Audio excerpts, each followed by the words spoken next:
Die was what, 50 minutes? This is on a mile night, but Yo, welcome to the JoeZONE podcast. Today I have a super cool guest, man. Today I have RAFIK. ORZIM. oh, you fuck it up. There It's is- FIKI ORZIM. FIKI ORZIM. Just keep it on the FIKI. Oh, band. did I mess it up already? FIKI up? ORZIM, how's it going, buddy? I'm alright, my bro. I'm a bit tired, but I'm duidelijk. I'm Yeah. alright. And yourself? I'm lekker, yeah. I'm taking it easy, lekker cool, I feel calm. You Nantel, how you feeling this evening? Moeg. You supposed tired, come on, man. We need to inject some energy into this conversation, yeah. Ah, you got it. Don't worry. Nah, you I'm get better. no, man, look at you're gonna get energy from me. I'm just tired because I've been rolling people all week, so I'm just on a bit of relaxed vibes. I was on edge this week. You just roll in the way. I So was we're gonna rolling cover in. that a bit later, but I want to ask you how you got started. You gave us a bit of a brief rundown how you got started on the socials. So you were first making videos on YouTube, or where was you saying you made videos? No, so I wasn't what you call an influencer content creator. I was more of a reviewer. A reviewer. Okay, Yeah, that's what you so said you were doing. You were I making used, review I videos. used to do live content and I used to do long broadcast content. Yeah. And then short form content came only later on. Okay, so But, short form content being TikTok, yeah, TikToks. Yeah. But yeah, I started out on Facebook as a vape reviewer, and I built myself up pretty well. I was internationally recognized, sponsored by some of the biggest companies in the vaping community in the world. I had basically the second largest community page surrounding the vaping community and the vaping industry in Africa. And I had about 400,000 followers on Facebook on my review page. Yeah. Sure. So what knowledge or what did that gain you? Like what insight did you gain from that doing those reviews? Business insight, definitely. Look, I was in corporate my whole life and after high school, straight out. Yeah. And then I became an entrepreneur. Like after a I hustle, became- the hustle. It went from a hustle to a business, you know. Like for me personally, this is my personal view. Yeah. I believe there's a big difference between a hustler and a businessman, or a hustler and an entrepreneur. Sure. And for me, I learned about the fundamentals of business, you know, Okay. after sales service, you know, planning, budgeting, marketing strategy, etc., etc. Those are things that hustlers don't take into consideration. Hustlers is like, oh, I got this thing, I bought it for 5 rand, I'm going to sell it for 50 rand. And then I'm going to see how many 50 rands I can get until I get to 500,000, Yeah. you know. But for me, business people are people that plan, people that consider all the avenues that they can use and utilize to make a success. So you started planning. So I started learning about planning, yeah, and planning content, planning where to make things, what to speak about, what not to speak about, how to do things, you know. And then I eventually I was like, I'm done with pre-recorded content because it's an editing situation, you know. Yeah. So I went into live content, bruh, and it was brilliant. I used to go live for an hour twice a week, and then I went live for an hour thrice a week on Facebook. On what platform? On Facebook. And did you monetize this? Unfortunately, because of the anti-tobacco policy, Oh. I wasn't able to get monetized. Funny enough that these products don't contain tobacco, but they get classified as a tobacco product anyways, just because when you pull on it. Nicotine. Nicotine isn't tobacco though, you know. Yeah. But anyway. Yeah, so I couldn't get monetized. I would have been a fucking millionaire if I was monetized. But anyway. So we also have that same struggle with and being unable to get monetized. So all you guys, during this time, you're gaining a lot of knowledge, obviously, about going lives. Where did you go live? On what platform did you say you go live? First on Facebook, Facebook. but now predominantly TikTok. Can you monetize for TikTok? Nope. You can if you get gifted. So live creators on TikTok make money through gifting. So if you buy gifts and send them to me, that translates into money in the bank. Okay. I mean, So TikTokers don't make that much money. in South Africa now, we get the scraps and the breadcrumbs. Like internationally, you get the TikTok Content Creator Fund, Yeah. where if you get a certain amount of views, you get a certain amount of dollars for those views. Sure. But in South Africa, we are not monetized. And for the longest time, YouTube also never monetized in South Africa. So how do you then make profit? How do you It's you a- just it's a just passion gain a product, skill? bruh. It's Yeah. a passion product. Look, I never proclaimed to be an influencer, and I still don't. Sure. I'm just a content creator. Yeah. I've gone from exclusive, specific niche on vaping products, Yeah. going and I've developed a very, very particular, very effective, very, if I can say, captivating way of reviewing products. Yes. Right? You then found your voice. Yeah, besides the voice, I looked at a couple of factors, man. Like if I'm gonna advise you, my bro, check this thing, look how mooi it is, this is where I'm located, this is my phone number, this is how you get it. Yeah. A lot of people's like, okay, but tell me more. So for me, I look at factors from a psychological perspective. Like as a business guy, and I was working in advertising and marketing sales for 12 years before I went into doing my own thing. You learn a lot of things about body language. You learn a lot of things about what to say, when to say, and what people think. So if I think about factors that people consider before even buying a date, for example, a lot of people don't realize that this is something they think about, but they look at portion size versus price. Yeah. Not many people, when they review a date, talk about portion size versus price. They're just like, yo, this date is kaklik, I give it a 10 out of 10 purely based off taste. I don't believe you can rate something out of 10 purely just on one factor, which is the taste. But if you take five criteria or 5 factors and you score them each 2 points, you get to 10. It makes a better, fair, and more honest review of the product. Okay, so you do those factors? You So have yes, a few I look factors for that 5 factors in everything. That's cool. That's a cool way of reviewing a product. And like you're saying, it's not just based off one thing like Not taste. one aspect, yeah. It's based off a variety of factors. Yeah, you look at uniqueness, you look at pricing, you look at the value proposition. You also look at whether it is something that you've done before or tried before or haven't, you know. You'll find that there's a lot of things that are mundane. Everybody can make a bloody burger, man. You can make a burger and call it a whatever burger, and you go sell it on social media. And you get people to come and try the burger for free, and they make a fake hype about it because everybody's saying it tastes great. But what makes it different? Like, I'll give you an example. There's a guy whose burgers I rated 10 out of 10. I've never rated food a 10 out of 10. Who's? And that is Samir from the Weinburger. That man makes... I know where the Weinberg is. He makes a patty by hand with his own meat and spices, and then his bun is a fritter. And it's crazy, brother. It's the weirdest, best, most unique burger you've ever... But you big water about that thing, brother. I'm telling you. Shout out to the Weinberger, definitely. So you said that TikTok is a passion project. There's no... Or doing this is a passion project. That resonates with me because we're doing this and we don't make no money at all. But Yet. Yeah, speak it into existence. Yeah, speak it into existence. Put it into the universe. Yeah, right. Law of attraction. But I've mentioned to my wife actually today, it's like, I think I've grown as a person over the past few months. And I think, and I can attribute that a little bit to the podcast as well. Like, just speaking to people, man. Just having like high level conversations with good people.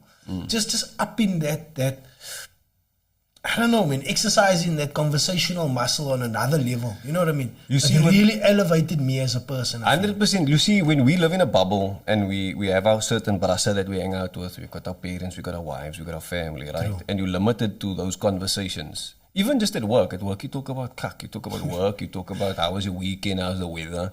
You know, with your family, you have your certain conversations. Sometimes they're serious, sometimes they're not. But when you have conversations with people outside of that box, outside of that fentabliki, if you want to call it that. I say it all the time. Everybody lives in a fentabliki. You live in a can, and you only experienced with what you are surrounded by. But when you open your surroundings and you step, it's like they say, when you think out of the box, if you literally take a box and you open it and you climb out of it, there's so much more to the world. And there's so many more opinions. There's so much more research that can be done. There's so much to be learned. And the problem that I find with a lot of people is because they're trapped in a certain mindset, they will call you whack or a conspiracy theorist or whatever, because what you have lived, experienced, researched, and gotten to know is so far beyond their ability to fathom what's actually going on that they'll just say, nah, you whack. If you talk about things like, if I talk about the transfer of energy between people, if I walk past you and I touch you, you can absorb some of my negative energy and I can absorb some of your positive energy. Things like that, man. Those are things I'm intrigued by. So when you learn new information and you research it, but you have that experiential situation where you have an in-depth conversation with something you knew absolutely fuck all about, but you leave that conversation, you've gained knowledge. And through the gaining of that knowledge, it opens up your mind. And when you open up your mind, you open up your heart. You know, you don't realize that we are meant to progress and not stagnate as people. And once you start progressing and you start learning new things, and it comes with knowledge and learning. Yeah. But if you go out there into the world thinking Jake can alles, and your ego is the thing that drives you, you're not going to go anywhere in life, man. You might make money, but money is not necessarily growth. So I think a lot of people need to like step outside of the box a little bit, open the ventilability. I agree with what you're saying, but I just want to pick on something that you said within that. If there's two people with polarizing thoughts or ideas, they tend not to, you know what I mean, like want to listen to the other side. So you get that fantablikkie.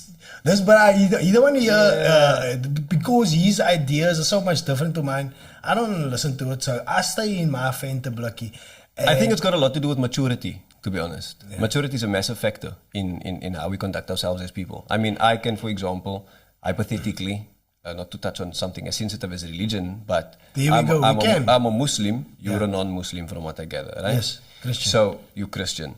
I have certain fundamental beliefs that you don't. Yeah. You consume certain things that I don't. But if we can have a conversation, but remove our persona, our personal experience from the conversation, and you bring your facts and I bring my facts, and we have a debate, not an argument. You must understand the difference, man.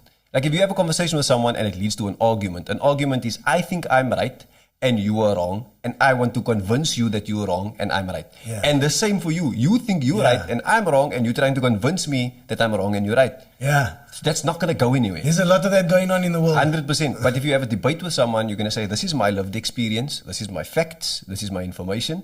You come with your facts and your opposing view, and we meet each other in the middle, and we're like, oh, okay, we never looked at it like this. And we can walk away from that conversation with neither of our views obscured, but we have our respect for one another as people intact. I believe that is a possibility. But can I ask you a question? Yes. Why do you think that people are less likely to listen to each other, and if they are on opposite sides of the table, why do you think there's so much of the people that's not having the conversation? Because it's obviously clear that if you come to the table, have the conversation, get it out there, that you can progress. Why is there so much? I think it's got a lot to do with culture and upbringing. I think it's got a lot to do with ego and pride, and how that plays a part in who we are supposed to be as individuals and then in society at large.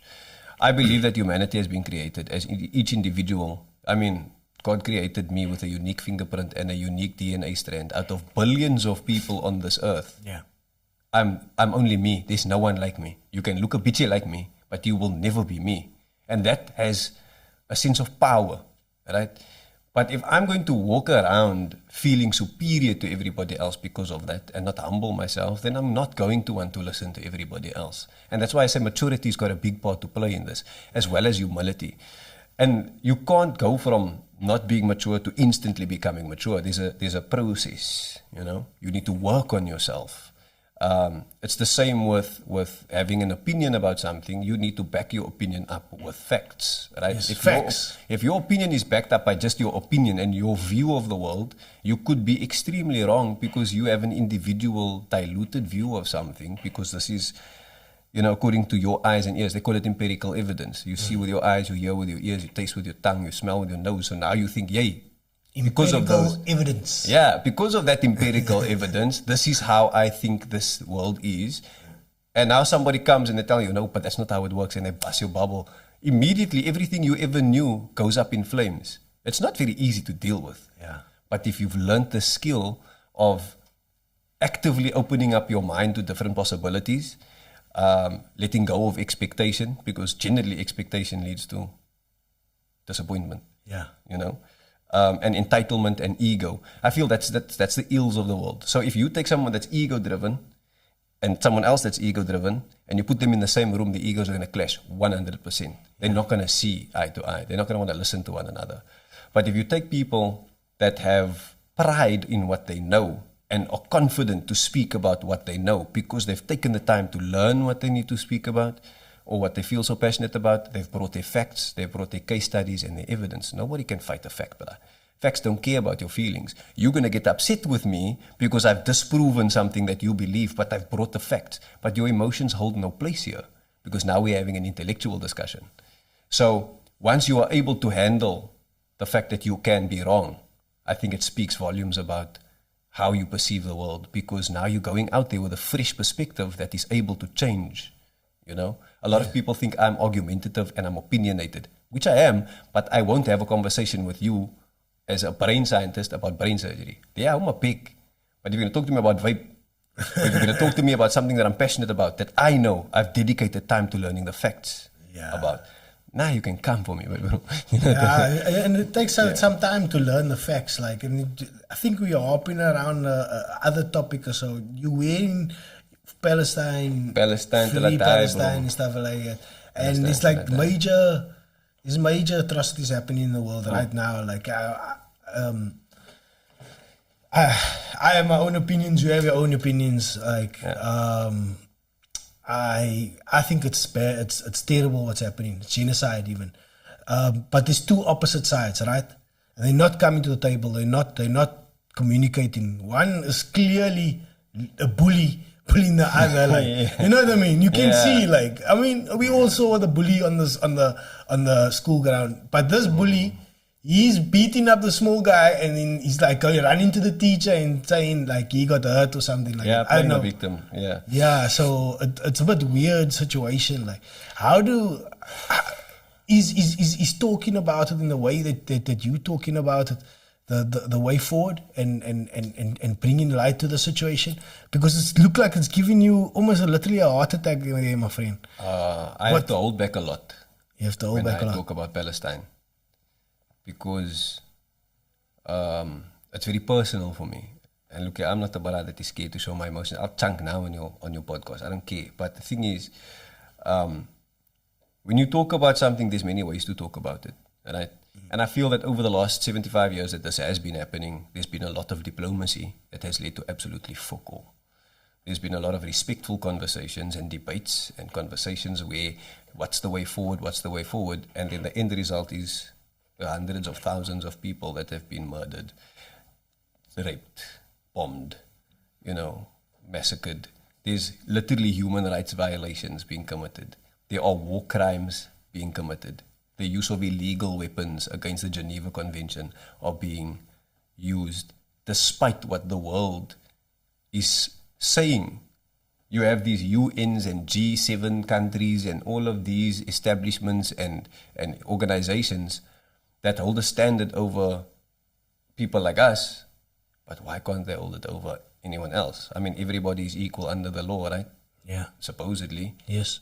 So people are telling me, you speaking about this in that kind of way, and you being very abrupt and very loud and very emotional and very triggering, but the whole world is waking up slowly, and the number of people standing against the oppressor in this scenario is growing massively.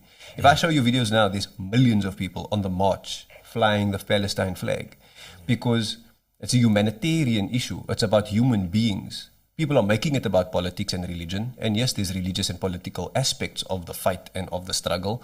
But fundamentally, there are lighties being buried under rubble. There are babies, hundreds of them, that die in a minute. While we're speaking, a bomb probably fell on a couple of lighties. And you ask yourself, like I watched a video last night with Piers Morgan and another TV show host. I watched that one. Back and forth. With that extremely sarcastic guy. Yeah. That looks like a psychopath. Yeah. He's fucking brilliant. He's my new hero. Yeah. I enjoyed his sarcasm. Bassem Youssef. Yeah, I enjoyed his sarcasm. Yeah. Look here, let me put it to you like this. My view is unapologetic. I know what I stand for, but I know why. I've been fighting this fight for years. It's not just now since the bomb started falling the other day on the 7th of October when there was a music festival. I've got all of the information. Let's talk about that music festival. Let's not. Because it's still something that is heartbreaking, but for more than one reason that is apparent. Wow. There are hidden factors that people are going to call me out on and tell me I'm a conspiracy theorist, but Do you really want to get into the meat of this, my bro? This will steer the whole conversation. To be honest with you. we're not here. We're not scared to go down any path. Like, Okay. And I'm listening to the conversation, and you know what? I'm just wanting to find out the facts, right? Okay. And to me, from my point of view, I at first you hear the information from main media sources, right? You hear this information, you're like, oh, that's terrible that happened. But if you have 2 brain cells in your head and you do any research, And it contradicts what you see on the mainstream media. if you've got 2 brain cells and you do any research, then you know what's going on, bruh. Then you're like, that conspiracy theory don't sound like a conspiracy theory. That sounds like facts, bruh. Not so much of a conspiracy. Okay, it's obvious. Like, Israel has the best protection, supposedly has the best most protection. advanced military in the world. So, the most advanced come on, military man. technology. How the did strongest this- military might, military prowess in the entirety of the world. Yeah, break it down for me. I'm not as wait, good we as need you. to take a step back quickly. All right? Let's take a step back. Oppression. What does it mean? It's when somebody feels superior over somebody else and decides to use whatever power or might they have to oppress somebody else, take what they have willingly against against the will of the person that is being oppressed. You violate them in ways that are not right from an ethical or moral perspective. This is what oppression is. I think we as South Africa are the flag bearers for oppression. We of everybody on the face of this earth should know, especially as people of color, what oppression is, what it feels like. Me and you may not have been born, I'm assuming you were around the 30, 40 mark. You know, we may not have been born during an apartheid era where we suffered actively under it, but we are suffering as a remnants of it now, or still taking over. You know, apartheid finished in 35 years ago or however long ago, but the remnants of it is still there. We still have people in a court in Menenberg and Hanover Park. We still have people below the breadline. We still have people living in poverty, people waiting years and years for housing, people whose generational wealth is non-existent because another person had taken it away forcefully and said, my bro, I know you have a farm and a house. Why don't you and your family put all your belongings into one black bag, climb onto this truck, watch me demolish your house, and send you on your way to Menenberg and Hanover Park where you have to restart with absolutely fuck all. Did you hear how Piers Morgan said how he commented positively how Nelson Mandela dealt with oppression? To be honest with you, Piers Morgan has lost all of his, whatever he respect I had for him. I don't like him as well. I think he's an asshole. No, I like him. I don't like him as a person. I don't like him as anything. But my point, I just looked at that point and I was like, that is a good point of mentioning how Nelson Mandela You cannot dealt like with somebody oppression. but still agree with him. I don't have a problem with Just that point. I just There's a lot think of other that points I don't agree with. Everything. Can I just say something? Yeah. I hope I'm not, but I have to say this. So go for it. Hamas and the Palestinians is 2 different things.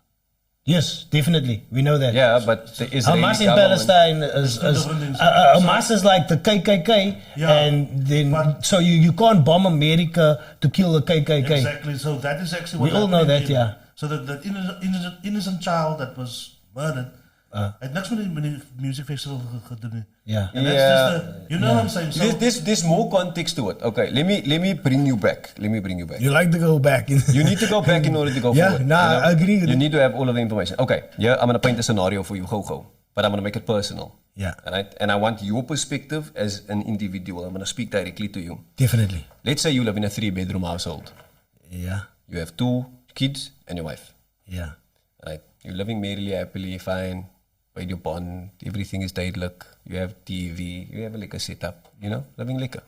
I come knocking on the door. You open the door, you say, hi, how's it? How can I help you? I say, yeah, me and my brother over here that severely outgun you and outnumber you are now going to take everything that you fucking have and make it ours. And we're going to lock you in your toilet. And that is where you, your children and your wife will now forever live. And while I'm using your house, I'm using your toilet, I'm using your fridge and you're eating your groceries, I'm going bos in a house that is owned by you legally, right? With your name on the title deed. I'm going the kera, you know, and I lock you in the toilet. And I say, at any point in time, throughout the time that I am now going to be taking ownership of a house, I reserve the right to switch the electricity off or cut the supply. I reserve the right to cut off the water. I reserve the right to, at any point when I feel or deem necessary, open up the door, grab one of your kids, clap them around a bitchy, smoke an ANC, kill the ANC on their skin. You know, at any point in time, as difficult as this may be, I take your mochi and have my way with her. And I leave you in there. And I gooi you one by one, I gooi you back in there. I take you out and I beat you half to death in front of your children within an inch of your life, knowing that you can just survive after that and it will take you a while to recover. And I throw you back in that bathroom. So it's emotional torment, it's torture, it's psychological torment. You have to shit in the same place that you eat. And your ability to flush your shit is not there. You have to sleep in the same place next to a toilet bowl where you shit. And whenever you do eat, you eat what I tell you can eat. So I'm going to give you a piece of bread and I'm going to smear kak on it and laugh at you because I think you are inhuman. I've dehumanized you. I think you're the shit underneath my shoe. I don't think anything of you. I embarrass you and I'm doing it on purpose. Right? And let's say this goes on for 5 years. During the period of it happening, from the moment I knocked on your door, how would you feel? In one word. Okay, let's give you 3. You wouldn't get in the door because I'm going to try to kill you. No, man. You're severely outgunned and outnumbered. Exactly. There's no way you survive if you fight me. Yeah, then I'm going down in a ball of flames, so to say. Okay, let's say you don't and you give in. How do you feel? You don't feel like a human. You don't feel like a human. But yeah, so my point being that I would do anything to not be in this situation. Literally anything. Let's leave that on the stove for now and let that simmer a bitchy. You know? Let that simmer a bitchy. I'm gonna get back to that. Any other person would be angry, they would be emotional, they would be emotionally charged, they would want to resist this oppression. Yeah. Right? Let's say they don't get an opportunity to and they end up falling into the oppression. And throughout that 5 years, you're going through this every day. You go through bouts of depression and anxiety, you lose hope, you gain hope. Every time the door opens, you think, yay, here's an opportunity for us to get a get. But then when you open the door and you see then there's 5 men standing there with AKs, you don't want to freak in the process of trying to free your family and then everybody dies. You know, you're going to cling on to that little bit of hope to live. But let's say in this example, you live in a little compound, right? It's your house, your neighbor's house, on each side. And at night when everything is quiet, you open up the bathroom window and the neighbors that have all gone through this or are all going through this, you check up on one another. And I say, my bro, is julle alright? Is julle alright? Nah, my kinders gemoer vandag. Nah, let my mochi die gedoen vandag. Yo, what did you eat today? Nah, they gave us rat shit, cat food. At some point, you are all going to say, nah, man, enough of this. Enough of this. We are going to rebel. We're going to fight back. So now you start breaking the tiles off of the walls and you start making weapons. You kap gatte in the concrete until you expose the pipes and you take the pipes and you make spears. You're going to fight together now. You come up with a plan to distract some of them. Gehard, you work on a strategy and what. Everybody's got a role to play. Do you know what that is called? A resistance. A resistance to what? An oppression. And in the summary, that is what it is. There were people that were never ever there and had no claim to that place at all, that are now there, that came as refugees from a previous oppression and came in, were welcomed by the locals, built themselves up, then took arms and started just fucking them off the land, destroying their homes, killing them, raping them, pissing on them, beating them. There are people from Palestine that walk around with chains, and on the chain is a little key that is hanging from their neck, and that key used to unlock a door to a house that they once owned, that has been flattened, and a nice beautiful apartment building is lumbering on that property. And to kick it all off, the people living in that apartment were never there to begin with. Some of them are American, some of them are British because they have a birthright to that land. Because Zionism believes in an ideology of an exclusive area or piece of land for only Jewish people. And unfortunately, the majority of Zionists are Jewish. But there's a divide even between Zionists and Jews. There's some Orthodox Jews that don't believe in the Zionist ideology because Zionism is a cult. It is a political movement. It is not a religious movement. And if people can understand that, then they're halfway across the journey. I've seen Orthodox Jews protesting against Zionism. 100%, because Zionists don't represent Orthodox Judaism.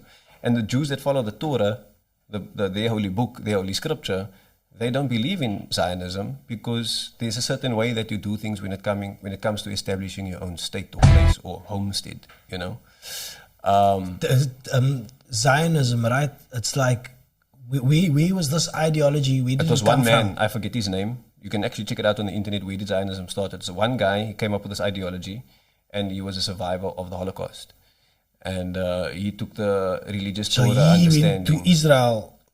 He went to Israel. He led the people. I don't know fully, I'm going to say straight up, all of the facts pertaining to him and his movements. But what I do believe is that he started a political movement and an ideology that a lot of those people adopted. But they were first refugees. These were survivors of the Holocaust. Yeah. Those were people from Poland, Germany, Europe. In 1940, they went to... Yeah, around the 1940 area, yeah. And now everybody's like, Hamas this, Hamas that. Hamas only started after the occupation started. Do I agree with everything that Hamas does? No. But they were a resistance movement to oppression. You and your neighbors kunkeling with makai in the middle of the night after everything is happening that I've explained to your children, to your wife, the fact that you sit next to where you sleep, you can't flush the toilet, you don't have lights. This is how, now you tell me, if all of this is happening to everybody and the world is looking in from the outside and they're saying, guys, can't we find peace? Can't we split the land down the middle? You know? And I'm like, but how must I share something that was mine the whole time with somebody that took over and now you're saying I must share it with him? Are you just? Here's another example. You're walking in town and let's say you look like the type, you have a moon baggie. You know, hanging. You say, I do like a moon bag when I'm on my motorbike, yeah. Okay, let's say you're riding a motorbike and you get off in Long Street and your moon bag is there. Yeah. Your phone, your wallet, cash, your bank cards, your ID, everything is in your moon bag. And I run past and I grab your moon bag. And you give chase and now you can't find me. You found the police stick out. They catch me. They call you to say, "Away bro, kagi. We got your bra. You come rushing, you want to kick the bra in his poops, right? You want to move him." They say, "Whoa, no. We're going to mediate here, right? So we caught him, but you want to sit back, right? But we're telling you, nah, let's split your moon bag's contents. You can have 50%, he can have 50%. He made the effort to run, to rob you, and to run away. He deserves something for his effort. If I put it to you like that, from a purely logical perspective, what are you going to tell me? What is the thoughts? This is ludicrous, this is ridiculous. No, it's fair. What do you think?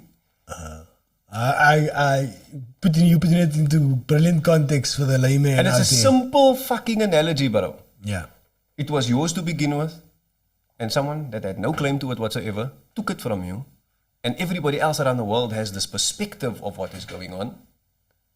And they're telling you, no, you need to split it. You need to split it. According to our opinion, we just want peace. We don't care. We worry about people that's dying on both sides. But they were having a conversation with Piers Morgan where that Bassem Youssef annihilated him. And he said, what is a proportionate response? They want to give a proportionate response. A proportionate response is, you killed 50 of my people, and I need to kill an equal proportionate amount of people on your side for this to be fair. What the fuck? Why do you need to balance the scales with bodies? Take the fucking politicians and take the fucking Hamas soldiers and put them in a ring and tell them to go fucking botsmaka and leave the people alone. They say they're bombing to find Hamas. They blanket bombing. They're bombing to find Hamas. I watched this bombing practically. Apparently. I practically watched this bombing live. The moment it happened, I'll show you the video. Nobody's got access. I got exclusive access to a group. As shit happens in Palestine, I get it.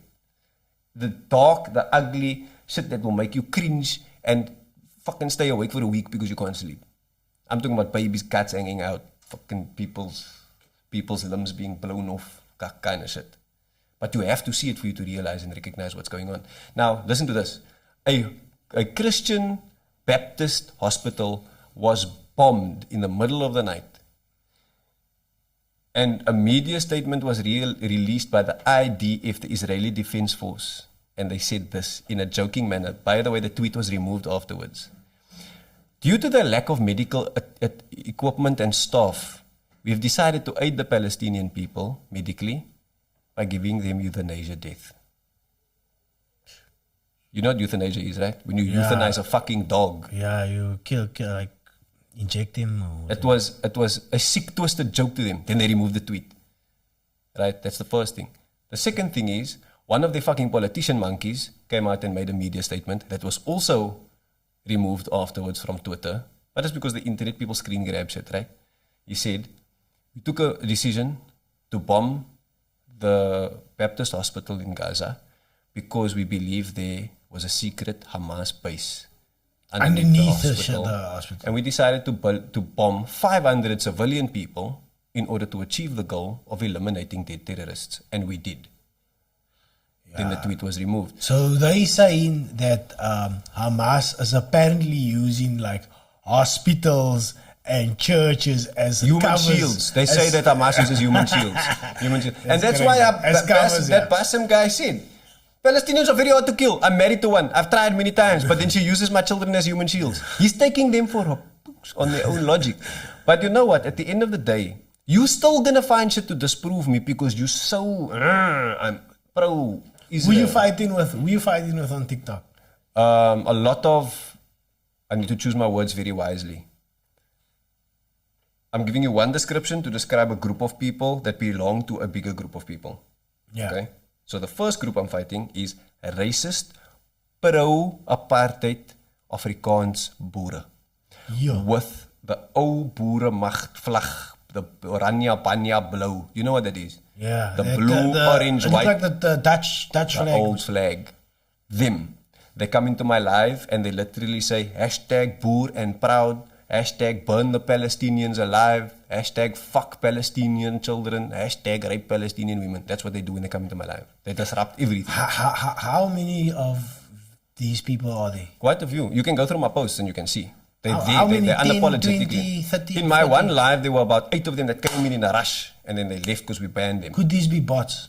No, not the fuck. Because they went live afterwards and spoke about it. So one bra having 8 bots, basically. No, because all of those people were in a live later on and speaking about it. Each of those bots had voices. And an opinion. He doesn't know TikTok culture anyway. I actually sent What, so racism is part of TikTok culture? Is that what you're saying? Look here, these people haven't disappeared. Negative, yeah, they went nowhere. They just went underground. I have to. There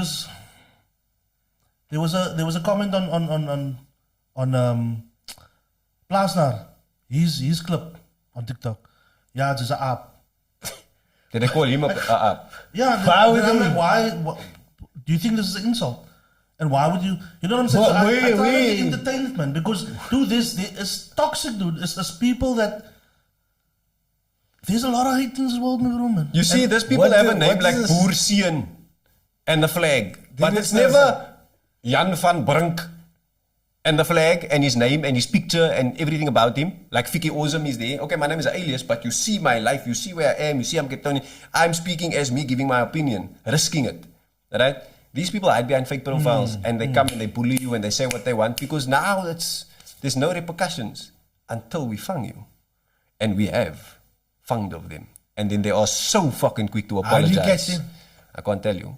But yes, we have caught many. You can track the I'm not going to say the email address or something like that. No, the internet. Doing recordings. Yeah. You know, the breadcrumbs. We follow the breadcrumbs. But you know what? These people, like, if there is this thing, this is why I don't like TikTok. I'm not on TikTok because TikTok isn't the problem. The people is the problem. Culture. He said the culture. No, but it's the culture of humanity, dude. It's not the culture of humanity. I'm not. Look here, I'm gonna make a statement here. People Nobody's have coming not up to me in changed, the man. street. He could have been a narcissist his whole life, right? Undercover, COVID. And all of a sudden he makes a TikTok profile and decides to talk to the world about everything. His opinion on things and whatever. He's still a narcissist. But now he's a narcissist under a microscope. And he can get a following that believe in him. and that believe in everything that he says because people like him will follow him. And on top of that, the job of a narcissist is to manipulate. So he will manipulate people, but then people start seeing him for what he is and they expose him. Then he's like, no, Everybody's got a little bit of narcissism in him. everybody has narcissistic traits, but to be labeled as a narcissist, you need to be psychiatrically evaluated. You know, But there's obviously but levels also, to by the way, everything. on Facebook as well, there was racist, like the one clip of just colored excellence of anyway, where the guy talks about the food and we must be proud of what we have. We're not fucking dissing any other race. We're just celebrating our own. Then this boerenbratjes coming. Yeah, all the whatever you say, they will just repeat what they say. Yeah, you so don't when you start having more numbers, then they start coming in.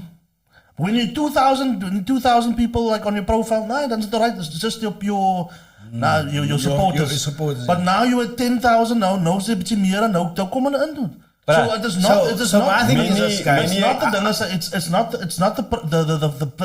the app. It's people. It's the human. And so I wanna ask you both something. How much times has a bra ever come up to you and said those words to my face, to your face? never. I've invited them. You Randall? Yeah, but like you explained now, it's because he has a profile where he feels It's he can do anonymous. it.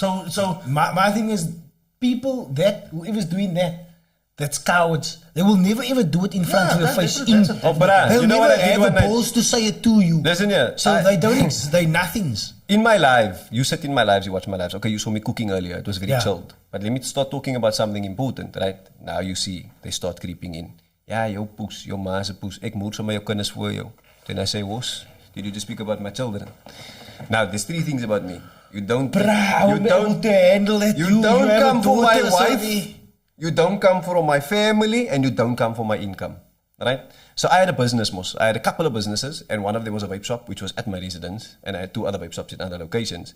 And people said, "I know where you live. I know where's your vape shop." So I said, "Okay, cool. Just give me a second. Let me get dressed. I put on a pants, I put on a top. I walk outside. I open the gate. I'm like, okay, here's the house. Here's the shop. This is what it looked like. This is my address, number 23. You must know where I am. I'm waiting. Come. I'm waiting for you. Do to me what you say you're going to do. Put your money where your mouth is." And you know what happens? Absolutely fuck all. Every time. But don't invite that energy, bro. No, they must not say they know, man. You know that, and don't trust me. I'm not prepared. I've got all the things The that tools. I've got all the recipes to make the cake. Yeah. Right, to be honest with you, I was one of those brasana that looked at the TikTokers and say, "Why are you making a video to explain and then I said, but it gets to you, bro. Like this morning, no? Against you, like No, it gets to you when this morning that. Okay, this is nothing to do with. that was the worry, man. Can I vibe? Yeah, go for it, bro. So this morning, so yesterday I made a clip where the clip says, no, you can go check on TikTok and Facebook is there, right? So it says why Nigel Pierce podcast never happened. Yeah, I know. On the clip they explain why it never happened. And this bra says, I watched the whole clip and I still don't know what you're talking about. So I'm like, I woke up to this now and 3 people liked it. So I'm like, you know what I said? Can you see this? My brain hurts. Dude, okay. Get one of your brasa, your friends that's a bit sharper than you to watch it now. And explain it to you. And let them explain it to you. But don't worry, don't feel bad because everybody needs a helping hand. Can I That's what explain said. something to you? Someone once told me I learned something called effective communication. Just a stupid thing. Not a stupid, it's a nuance. Effective communication, what this means is learning the ability to understand how people accept verbal cues, how they respond to verbal cues, and how to deliver a message adequately so that someone understands something completely without any question. Right? And someone said to me, you're not going to like the sound of this, but when you talk to people, when you talk to stupid people, talk stupid language. And I was like, He's like, let me explain. If you sit in front of a NASA scientist and he's going to talk to you about gravitational forces and the fucking geometric goetetjies and whatever, big terminology, you're going to sit there like, yeah. And he's like, do you understand? Yeah. But you know fuck all of what he just said. But if he was going to talk to you and say, you know, the earth and the moon has a force between them that repel one another, and that is called gravity. And if you have a certain theory that stipulates that if there was a loss of gravity for even a split second, everything would go to shit because everything would clash. Because the forces that bear that hold things into place is there for a reason, right? Now you're like, okay, that makes sense because he broke it down for you. He didn't necessarily speak to you in stupid language, but he spoke to you in layman's terms. He came down a notch from his very professional, very high language, vocabulary to meet you in the middle. And there's nothing wrong with that, as long as he didn't insult your intelligence.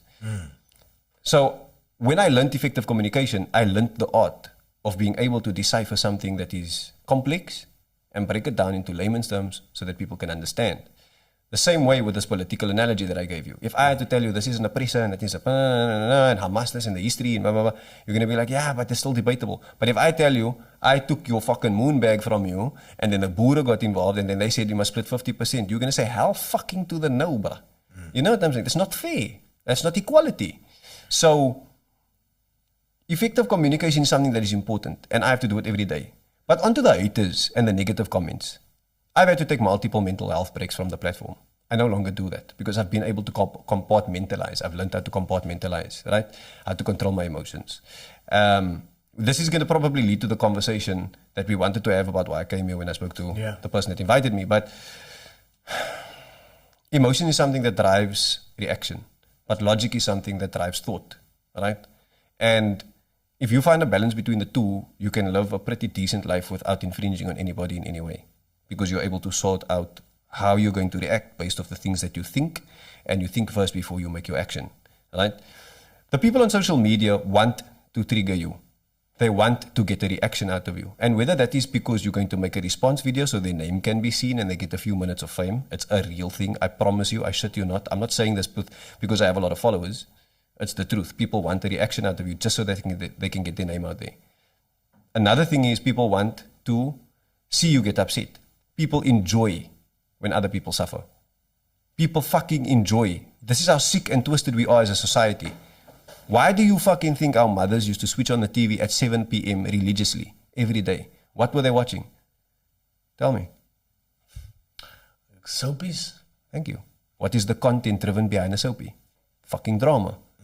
It's drama. This one is sleeping with that one, and that one is fucking this one over financially, and this and that, and that. With Igoli, Place of Gold, Bold and the Beautiful, all that cuck is drama.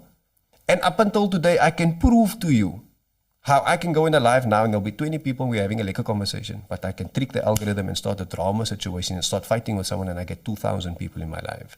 People are attracted to and enjoy the suffering of others. It's sadistic, but it is the truth. Do you purposefully... Oh yes, definitely. Do you purposely I've get done triggered? it before. Hey? You purposely get triggered in your videos? Look, I'm a befucked actor. I can have a normal conversation with you now and I can go from this to, oh you sus, how can you fucking... And then the people's like, oh, this man's blowing his top, come we see the light. And the people come flooding me, bro. And then you know what I tell them? Congratulations, welcome. You've just stumbled upon a life where I tricked you into thinking that there's actual drama. Didn't you do one where you said there was a female that said she's your ex and Correct. he didn't pay, he pays me 200 rand a month and then he went wild, dude. And the live was crazy, dude. And then afterwards you said, no, it was all just drama. But I think you did it a couple of days after that, no?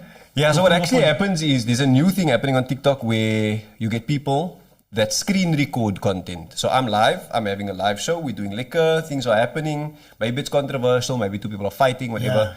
Yeah. He decides he's going to screen record from an anonymous profile and then he's going to put it out for the people that haven't watched the live, right? Yeah. But what they fucking do is they cut clever. They bait people. So they'll come into your live and they'll say, hey, what do you think about this? And it's a controversial thing. Now you explain it and you give your opinion. Then they screen recording you. And then they go back and they post it on their profile, but they only post snippets of it. Stupid example. If I say, I met Jonathan. TikTok is a fucking crazy place. Crazy. It's the Wild West. It's fucking crazy, brother. But listen to this, no? So I can say, I met this guy, Jonathan. And Jonathan said to me, I don't believe in God. Now that motherfucker screen records me. And he cuts out the part where I said, I met this guy, Jonathan. And Jonathan said. And all you see me saying is, I don't believe in God. And he posts I know exactly what you and then he goes to the people and he's like, What do you think? Fiki said it straight out of the horse's mouth. What do you think? Fucking propaganda. But they can do that though. Like I've got like thousands of not thousands. We've got like a whole lot of hours, like so much hours that we've talked. They can easily stitch like a bad conversation. I love the guy with the mustache, you know. Yeah. You know. So it's challenging because now people build a persona of you on the internet. I've got a lot of people that hate me for absolutely no reason other than the fact that they've seen a screen recording taken out of context. Yeah, so in that example that he understand. mentioned, the participant of the show was called the Aggro Grow Show. Yeah. And the reason I called it the Aggro Grow Show is because I figured out how to trick the TikTok algorithm into getting a lot of people in my live. And then when I get people in my live, I help people to grow their TikTok accounts. For example, you asked me how many followers do you need to go live. I said 300, 350. Before it used to be 800. So I would basically get as many people in the live as possible and tell them to follow one another. And they would gift me in return and I would make money for this. Right? But then I was only at 60, 100 people in my live. So I needed fresh meat. I needed new people to follow one another. So what did I do? I tricked the algorithm, got a fuck ton of people in there with fake drama.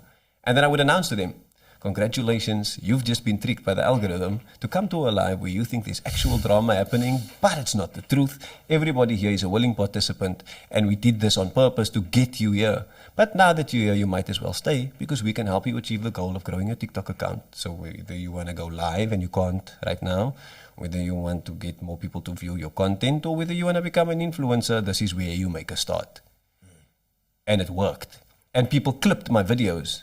And I was like, how dare you come into my life where this is my source of income and my place of peace to talk to the people and come here and fucking ask me for child maintenance money. Oh, you trash. Huh? Not my fault. You used the 200 rand to do your nails and to go blow your hair out and cuck. And now you come into my life.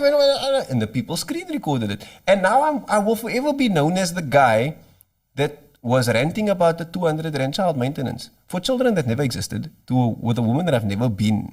Because that's all the people know. That's all the people saw. And people believed it.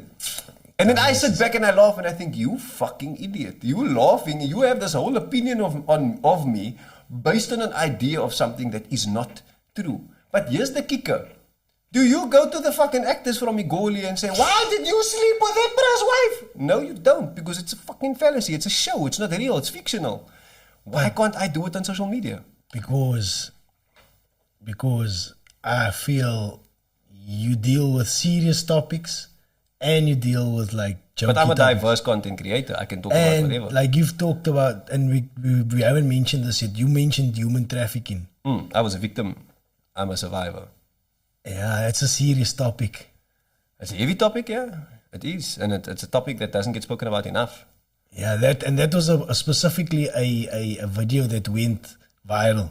So I know you as the guy that is, or a lot of people know you, might know you as the guy that There's all people that know me as the guy that spoke about the human trafficking. Yeah, so what had happened was in that instance, okay, let me paint you the scenario. Now. There's two girls under the age of consent. Well, they are at the age of consent because the age of consent is now 16 in South Africa, however fucked up that may be.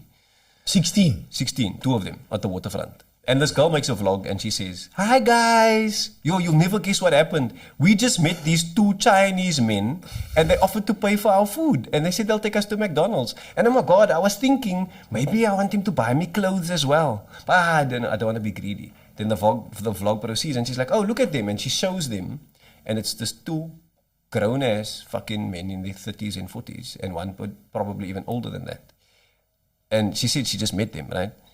And for me, it's like red flag, just fucking popping up everywhere. This is child trafficking cuck. Yeah. What the fuck? Child, are you crazy? Has nobody taught you about stranger danger? You know what I'm saying? Yeah. Imagine your daughter. Imagine that was your daughter that made that video and you saw the video afterwards. What would you have said to her or done to her? You know, yeah, they don't say more than because that means everybody knows that means, right? So anyway, and I start talking and I was like, listen here, ladies and gentlemen. I hope the parents of this child sees this, but also I need to make everybody cognizant of the fact that child trafficking and human trafficking is fucking real. There are people that are getting kidnapped on the daily, and I am a survivor of human trafficking. I know, I've been in there. A lot of people look at human trafficking from the outside in. I looked from the inside out, bruh. I was there. Can you share with us any I don't part of mind. it? Yeah, look, it's a very dark story. And there's a couple of things or aspects of the story that I'm going to leave out because of the very, very, very, very sensitive nature of it. For sure. And it's not the things that you might think of. Like the location, I can't reveal. I can tell you the country, but I can't tell you very specifically where in the country because it's going to trigger people. But I was 16. I lived in Kuwait, which is a Middle Eastern country, for a few years with my father, who was a teacher there, me and my family. And we decided that we were going to take a trip to a neighboring Arab country, Saudi Arabia. And I was 16 at the time. We drove over with our family car. We had a 4x4 and lekker and that. And nice trip. We get there, driving through the desert, come fun times. We almost took a wrong turn and ended up in a completely different country. Long story short, we pull up into one of our destinations, one of the cities that we were going to go and visit. And I get identified by this gentleman, and he comes up to me. Now, I spoke Arabic. I was the first person in my family to learn Arabic very, You very went to quickly. Muslim school? No, I lived in an Arabic country. Oh, you lived in, and when I you were went young. to an international school. Okay, and when you were young, you... Yeah, I just picked up on the language very quickly. Okay. It's one of my... I Understand. can pick up language very quickly. Right? I'm very... But the younger adept you are, the to- easier it is to pick it up Yeah, as but well. I had two younger brothers than me, and I was still the first. Okay. Because it's a thing that I have with language, right? But anyway, and he speaks to me, he's like, "Hello, Habibi, how are you? Are you okay? Where are you from?" I say, "Nah, from South." Junub Africa, wow. Come later, I'm gonna buy you Coca-Cola, buy you ice cream. I'm like, yeah, okay, safe. You hear stories of this place being the safest place in the world. You hear stories of if people were to steal, they chop off their hand. If they swear, they chop off their tongue. If they rape, they chop off their pill, right? This is what you hear. And it's true to the large extent. But in every place around the world, no matter how safe it may be, there are still evil elements. And there are still fucked up people. Anyway, we do our thing. We go to a hotel. Do the things that you do in that city. And one night, very late, my dad says, "Listen, go explore the town with your brother. We're going to cup it.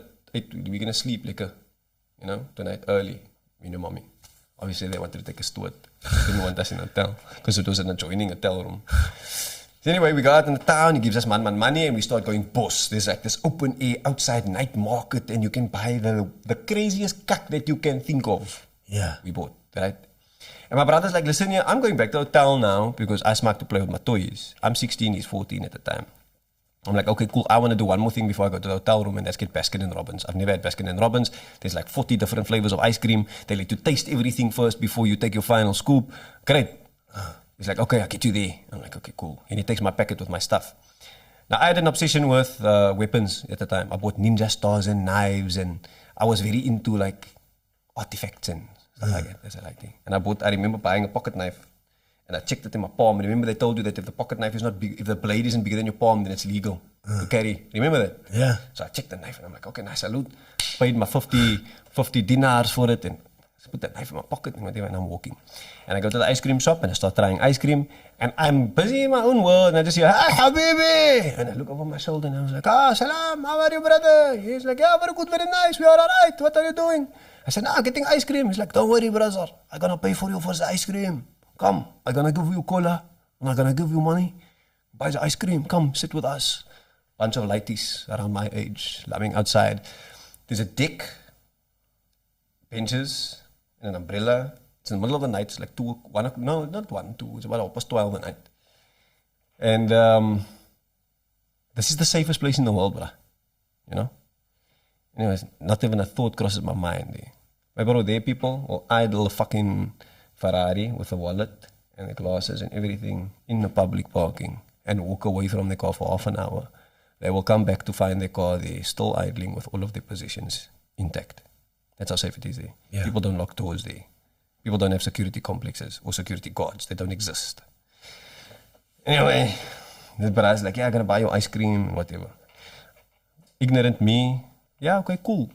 Buys me the ice cream. We sit, we talk. Half an hour goes by. Tell him, "Listen, it's late.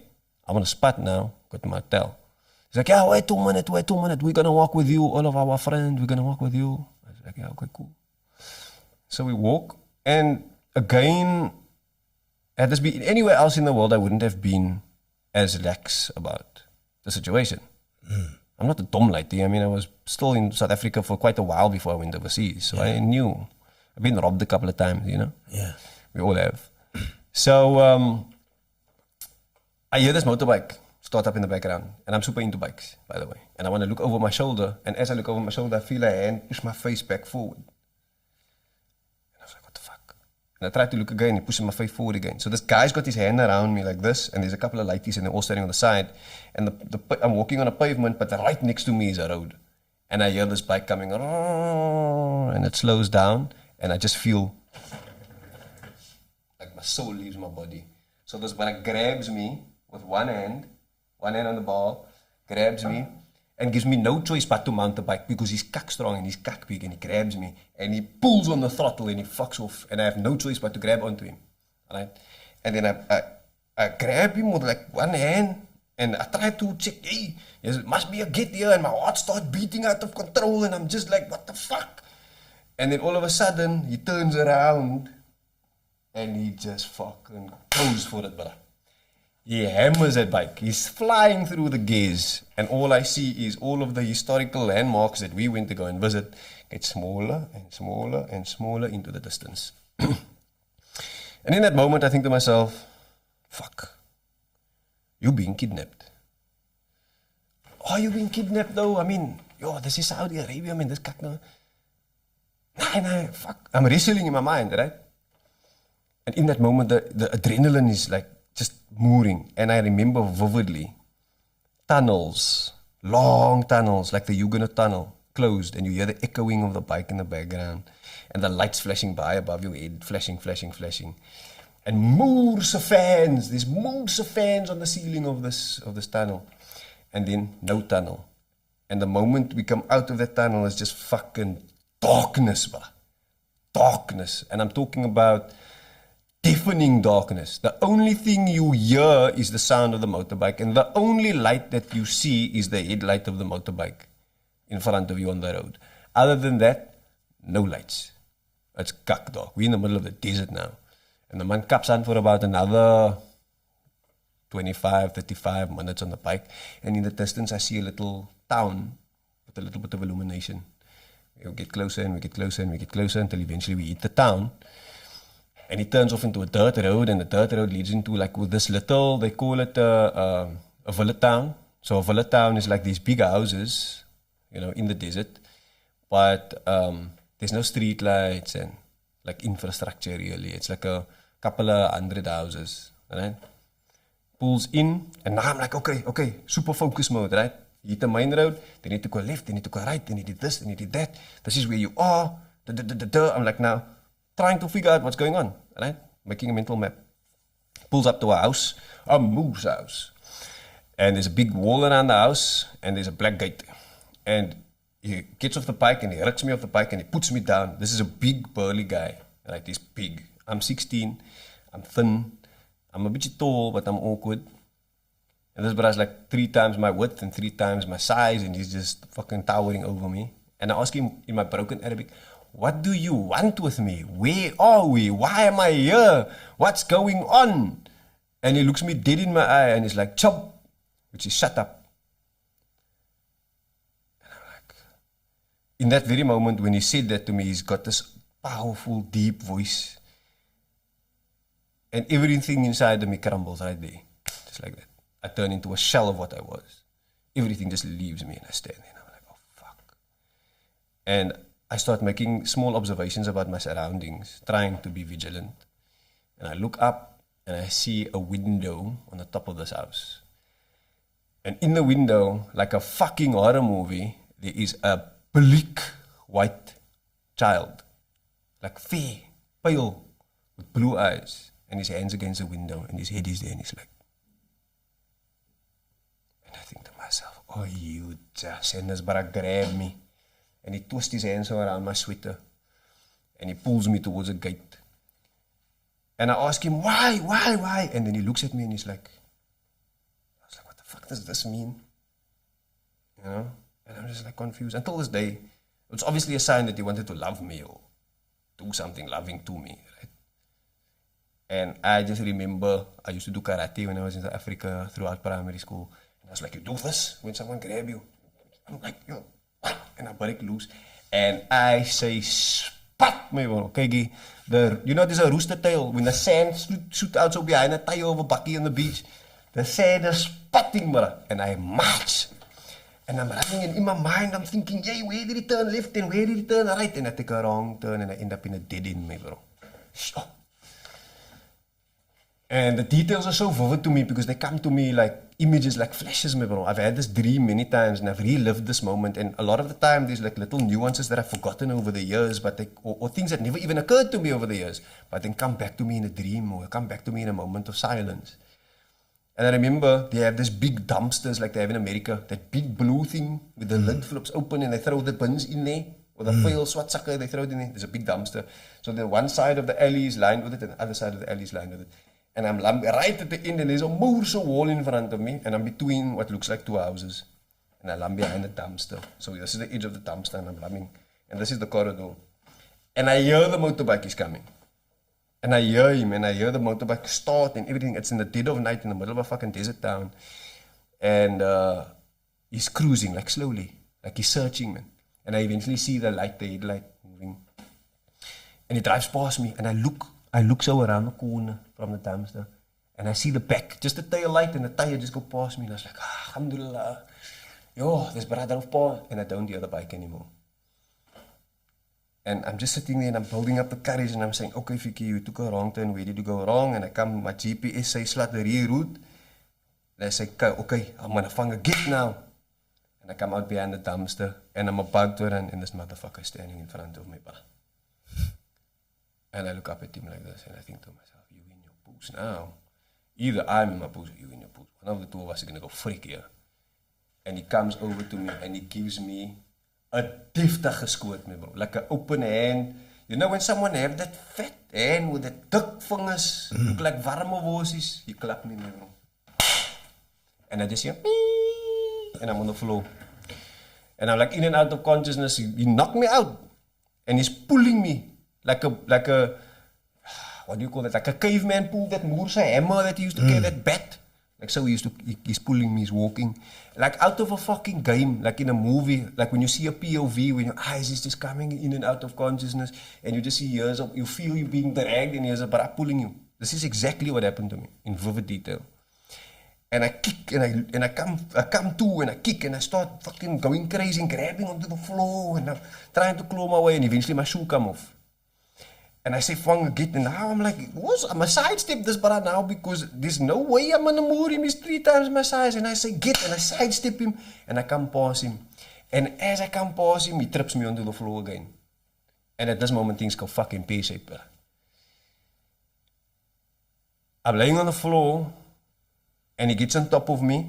No, I'm laying on the floor, and he picks me up first with one fucking hand, and he gives me so a pass quarter into the midsection. Wind los.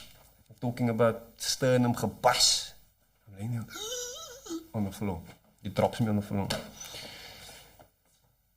And I'm still wide awake, but I'm suckling to breathe. I'm also asthmatic. And he slaat my wind los. And he climbs on top of me. And I'm laying with my face down in the dirt. He climbs on top of me. And I just hear a belt in there.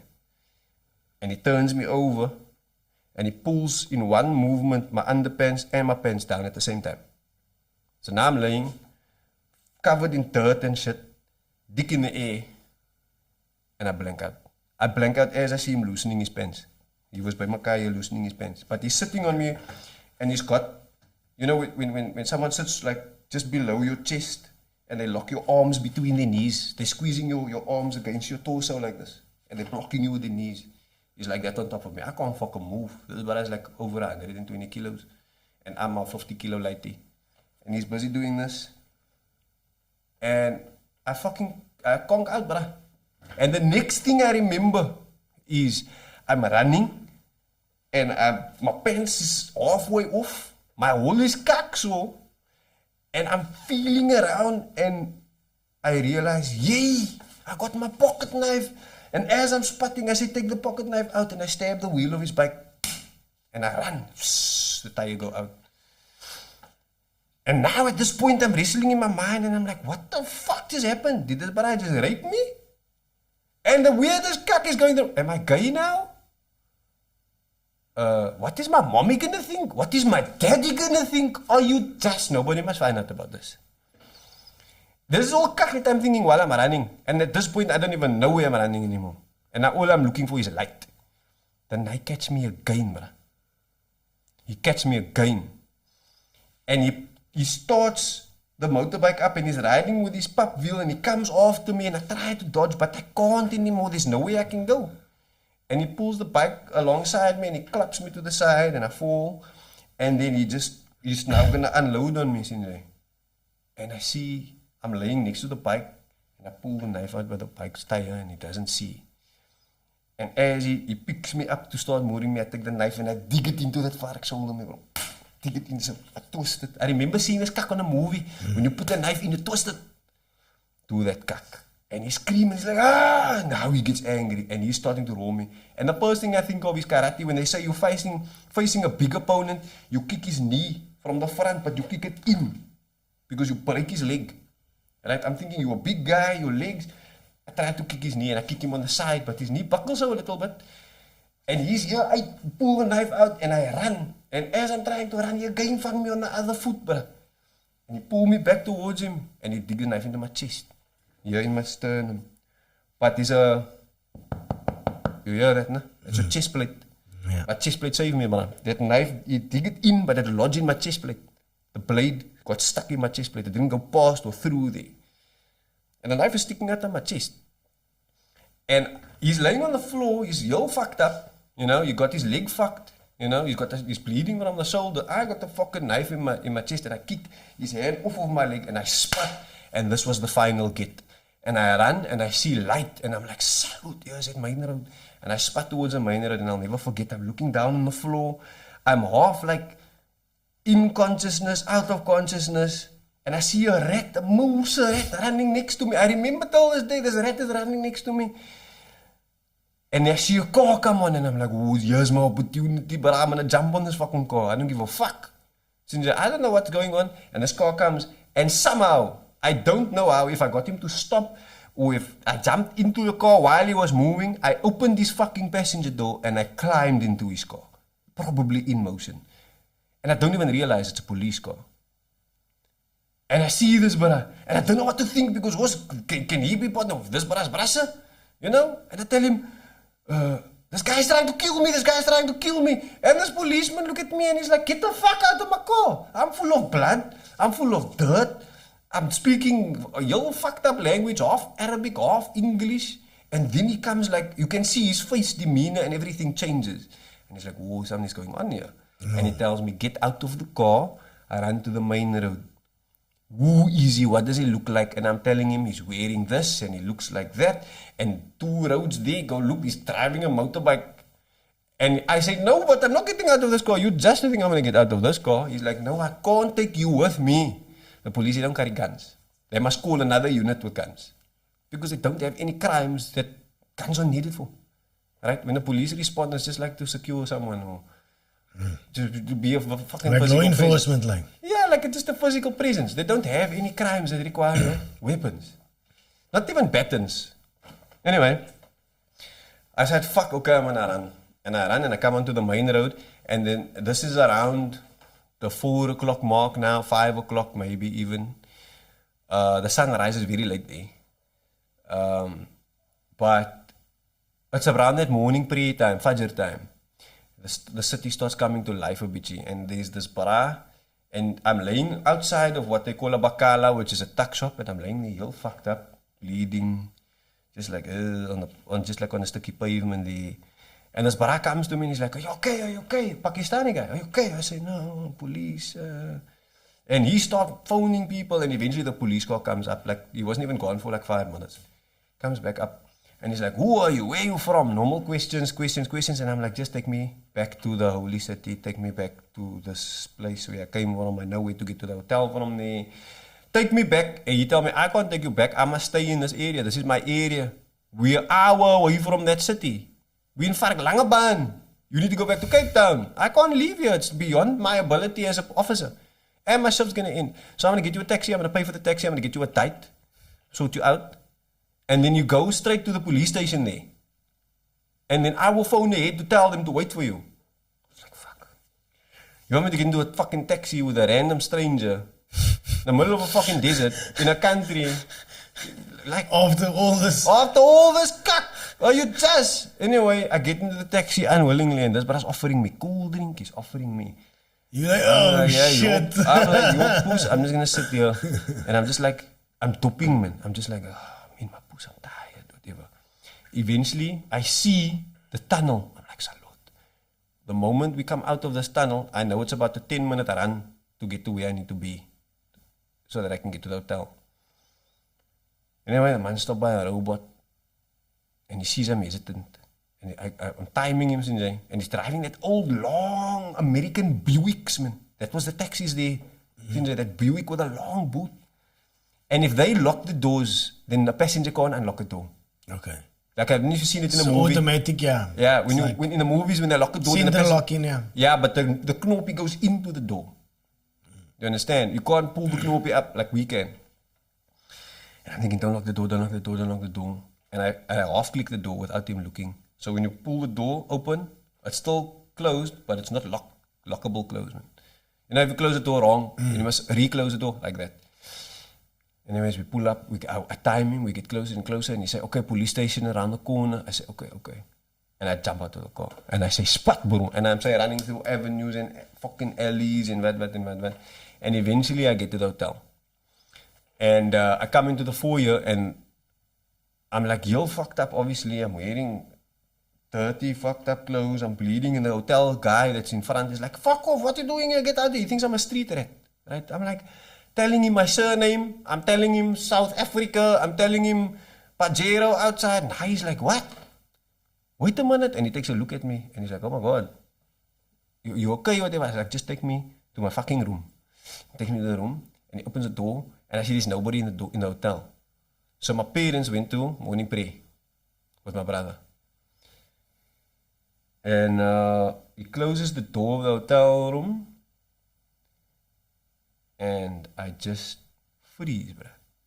I freeze and I'm like, what the fuck? I'm taking a couple of minutes to absorb it. And I think to myself, right, okay, what happened? It's a klaar chunk. It's alles nou. Go shower you. That's the first thing I think of. And you walk into this bathroom and there's a shower from the wall, but there's no cubicle. There's no bath under it. It's just a faucet coming out of the wall with 2 taps. And then the whole floor of the bathroom is concave with a drain in the center. Then the toilet the toilet pot is there, and the bidet is there, and you know, the sink where you brush your teeth is scattered in this big room. It's about a room the size with a concave floor with a drain in the middle. Turn on the water and I sit under the water. And I slowly like use whatever energy that I have to get undressed. I'm like sitting there and I'm sitting in the bathroom. And I'm suckling to get my sweat off, and I'm suckling to get my sweat off, and I'm suckling, and I'm like, why the fuck? And I look down, and the knife was still in my chest. So I just pull it out, like it's focal. I pull it out, put it on the floor, and at that point, a bit of gazi starts to, like, just drip out of me. Because I don't know if the knife was blocking the blood from coming out, or if it was just taking a slow drip down my sweater, because my whole sweater here was red, man. See you? But like a triangle, like a. But when I pulled it out, it just gave it 2 squirts like that. And then it just started running down, and I'm just lying in the bathroom, and I was like, fuck, if I'm gonna freak here, it's duidelijk. And there's mud, there's desert sand, there's dry snot and tears on my face, my hair is all fucked. And I just see blood and dirt and cut going down the drain. And I kind of lay in a fetal position on the floor, and I start passing me, like, you can't believe I'm sticking from the crying. And I'm laying there thinking, what the fuck? Anyways, I hear in the background some noise. Together, that's my family's home. And they're arguing with Makam, and they're fighting, they're going at each other. So they're probably fighting about me not having been home yet. Going back and forth. And then there was quiet, and then the bathroom door opens. And Matani opens the bathroom door. And she sees me. And I just hear, RAFIK! And I'm like, I don't respond, I'm just laying there. And she runs over, slides on her knees like a fucking baseball player going to home base. And she ruk me and she's like, where the fuck were you? Where the fuck? And then she's rucking me and she's like, what's this light is bleeding? There's the yellow cock on the floor and immediately she just grabs me. And she said, Hassan! And my dad comes running into the bathroom. And my mommy and me is rocking so on the floor in the bathroom. I'm limp, but I'm just laying there. Mommy's hugging me. She's hugging me. I'm in my poos. She starts chunking. I start chunking. First thing my daddy asked me, what the fuck gaan aan met jou? What the fuck was jy? Hoekom het jy da? My daddy is going on and I'm thinking to myself, hey, you puss, man. You, if you had any idea what just happened to me, but you didn't ask me. That was the first response. I was like, yo. Anyway, get me cleaned up. We wait until later on in the morning. I refused to leave the fucking hotel at this point, but we still have to be there for another 2-3 days. Then we were going to go to another city. Anyway, they forced me, the police station, make a case, wara. That police officer must come from all the way over there to give his statement. My daddy has another bra from the same country that we were at visiting. He was also in the city that we went to go and visit. And he was a lawyer and he was English speaking, so he could mediate and translate and situation. They sent us back to the hotel. Nobody is saying fuck all. Nobody is saying fuck all. I'm just yell quiet, deeper. You know, my mom is trying to. I'm not responsive. I was non-responsive. I probably was non-responsive verbally for about 4 or 5 days. And we get a phone call. We must come back to the police. And I'm rolling them and I tell them, I don't want to kick out of this place. Just leave me alone. You go to the fucking police. They said, nah, you need to come. And we go to the police and they said, listen, we know where he was. We did have a couple of investigations and this is just a conclusion and whatever. We must go back there. You must go back there. Must go back there. But now I must see it in the daylight. And I'm like, yo, camels and fucking, there's some lush greenery there in the desert. And anyway, we get to this place and then there's like the yellow cops slumming by this main road that I still see a bit of my blood on the fucking paving of where this police officer is standing. They say, listen, we got some information. We know who the para is. We know the bike. We know the location. We're going to go there, but we need you to come with us. And I'm like, oh, and they're like, don't worry. We're here for you, blah, blah, blah, blah, blah, blah. We go through and Matani them stays behind. It's just me and the police because I must not identify the house. Find the house, break open the door, like 7 lighties come out of that joint. And the first thing that happened is that lightie with the blue eyes come running. And he say, druk me vast, me, hug me. It's like, I knew you were going to come for me. Next thing you know, I'm back on the plane to SA. My dad decides that we're going to stay here now, fuck, whatever. And on our way home, my dad pulls me one side and he says to me, you will never speak to anyone about this, ever. And I was in full agreement. And for the balance of my life, up until about 2 years ago, I was the most fucked up individual. Because of not speaking about it. Because of trauma. I want people to understand something about mental health. Because of, sorry, before we go on, is it because of not dealing with it, or is it because of it? The person that I became was because I felt alone, because I was silenced and I was obeying my father's rule. So because you felt you couldn't speak about it? I felt I couldn't speak about it and I didn't speak about it and I didn't think that I had the right to. I felt like I would be going against my father's wishes if I did. And I was sworn to silence, sworn to secrecy, you know. But eventually, I became a peculiar guy. I became a pathological liar. So what I started to do was look for validation from people. I was that puss lighty that would lie the whole time. You know, every group has a lighty that tells a lie in there. Yo, my bro, we went to the Tanga yesterday. Yo, I was there by the Tanga. How come I didn't see you? I went on every ride. I was that lighty. And at some point, people started seeing through my bullshit, man. They knew I was talking cuck. And some of them would call me out on it and make fun of me. Others would just ignore me and then slowly distance from me. And I was constantly, always feeling alone and like I had to impress people. And my family even distanced themselves from me. My own parents told me, nah, you weird, bruh. Why do you act so peculiar? Why are you lying all the time? Is there something wrong with you? So I was alienated. And I want people to understand something about trauma. If you don't have an outlet, if you don't have the space, a safe space to speak about it, if you don't have an opportunity to communicate and get help, you become a fucking shell of who you used to be, and a whole host of different kak can happen. Let me explain something to you. This is body and mind joined. Trauma happens. There is your mind, there is your personality. This is you. You're floating aimlessly. An empty shell of who you used to be. And only you can pull those two parts back together, slowly, until you become one again. And there's no guarantee that when you eventually become one, that things is going to be perfectly the same way anymore. And that process, my friend, is called healing. What is your process of healing? Getting fucking help. I didn't realize it. You can't be brasso with somebody and tell them your life's problems. Do you know why? Why? Because people are not emotionally equipped to handle your bullshit. If I explain to you that my mother died, but your mother is still alive, you will never understand the sheer magnitude of that pain. You can sympathize with me, you can empathize with me and be like, yo, it's tiny. But the moment your mommy passes away, God forbid, you're going to be like, yo, I understand now. You could never fathom it before. You could never understand that pain before until it happened to you. And there's so many people that, thank God, haven't experienced a very traumatic situation. They would never be able to relate. So this is why they call you out. They make you feel cut. They alienate you.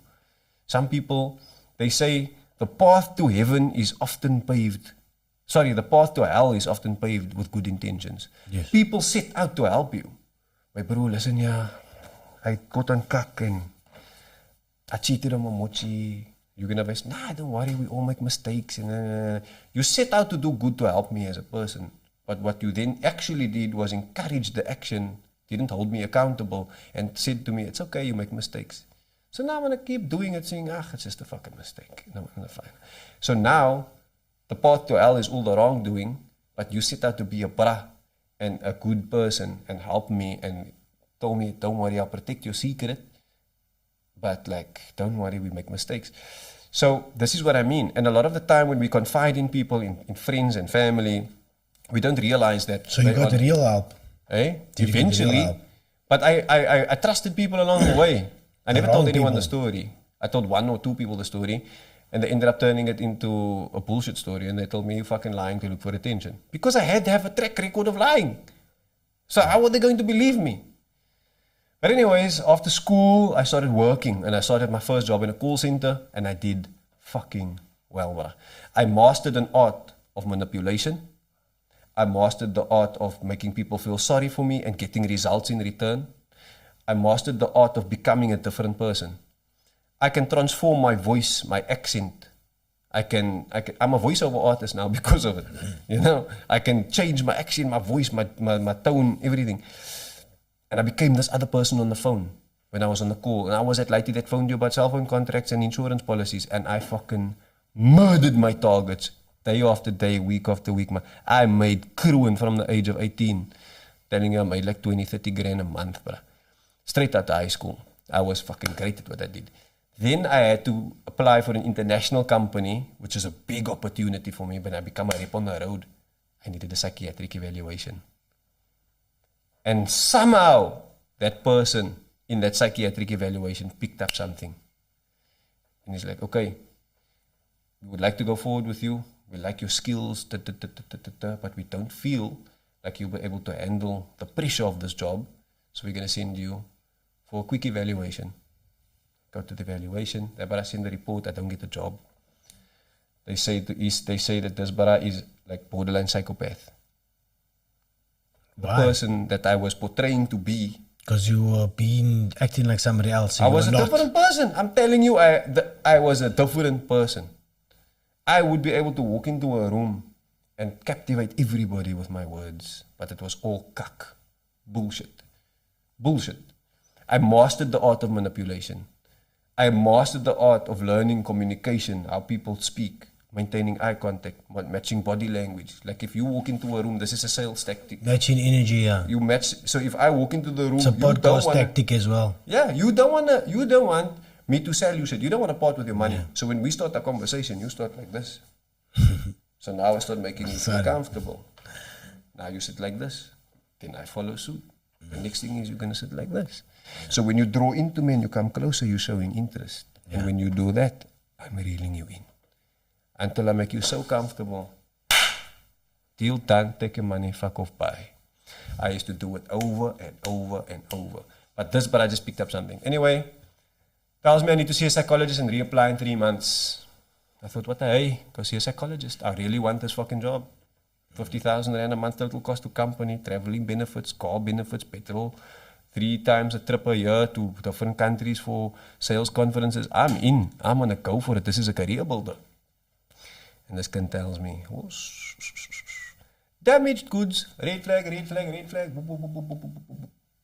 Next thing you know, I'm institutionalized, my friend.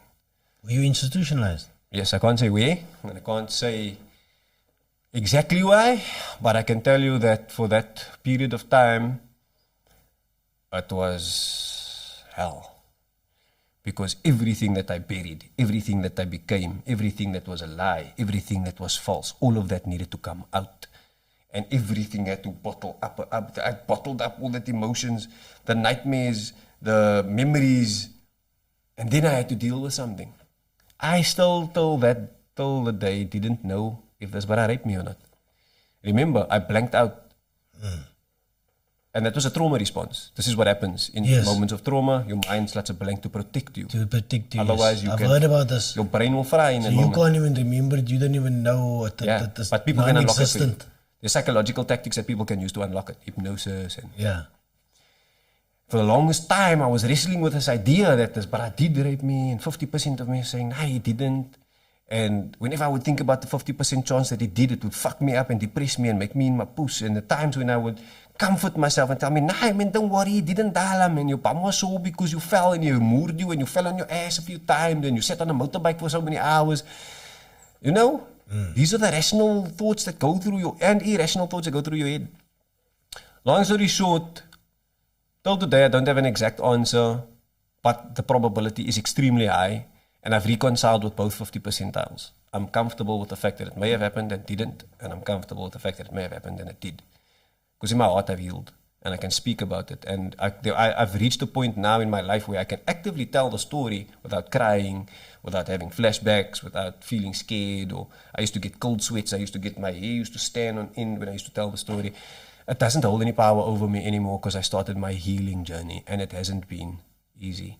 And the one You still have... yeah. I can still feel there is still trauma response there. It will never leave you. You don't. Everybody has triggers, right? Yeah. So if you speak to anybody that has been abused in any way or had an emotional trauma Traumatic or physical trauma, they have triggers. Certain things, certain words, certain colors, certain scenarios, situations, conversations, they can all be triggers. And when a trigger happens, your response to it is uncontrollable a lot of the time. I'm in control of my trigger responses. And I haven't been triggered tonight because it takes a lot to trigger me because I've done a lot of work on myself. I've done a lot of reconstruction. Imagine you were this complete puzzle, then someone comes along, fucks you up, takes the puzzle and breaks it apart. He replaces the puzzle with you replace the puzzle with a completely different puzzle. You piece it all together, you build up this whole life for yourself, persona, everything. And then at some point, which was my psychiatric evaluation, they break that and they bring back the old puzzle of you, which is stickies and pieces laying everywhere. Some of it is together, some is not. And now you need to slowly put yourself back together. That process is undeniably one of the most difficult things I've ever had to do in my life. I'm glad that you don't feel triggered here tonight because... It's a safe space. Yeah, this is a safe space. I believe it's a safe space. I believe there's a positive energy in the walls. Nantel, you want to say something? So I want to ask, man, so you went through that, no? So when you let the world know about this, what was the response? especially you being on TikTok, and we spoke about how toxic TikTok was, because So this is I think people don't know how to act, man, or they don't know how to not act, but how to treat it, because like you said, we're not professionals. You know what I'm saying? So how was it received, and how would have liked it to be received? You know what I'm saying? the reception was all kinds of different things on the spectrum, and there's a lot of things that I still need to reconcile with. That makes me really, really angry and really, really sad, and it's got nothing to do with my story. It's got a lot to do with everybody else. People ridiculed me. They told me I was doing it for attention. A lot of people told me that I was looking for attention and I was lying to gain clout and to get followers. Some people went to the extent of watching the live and then later on making videos to make fun of me. So in the live I said, I still don't know till today whether the bra raped me or not, because I slept a blank. I didn't have to say I slept a blank, but I said I don't know whether this bra raped me. What you say now, I've heard of before. It's quite a common trauma response if something happens. Something extremely traumatic happens to you. You blank it out of your life, and then many years later, something sparks that, or it triggers it, and you do sometimes remember, or you don't, or something like that.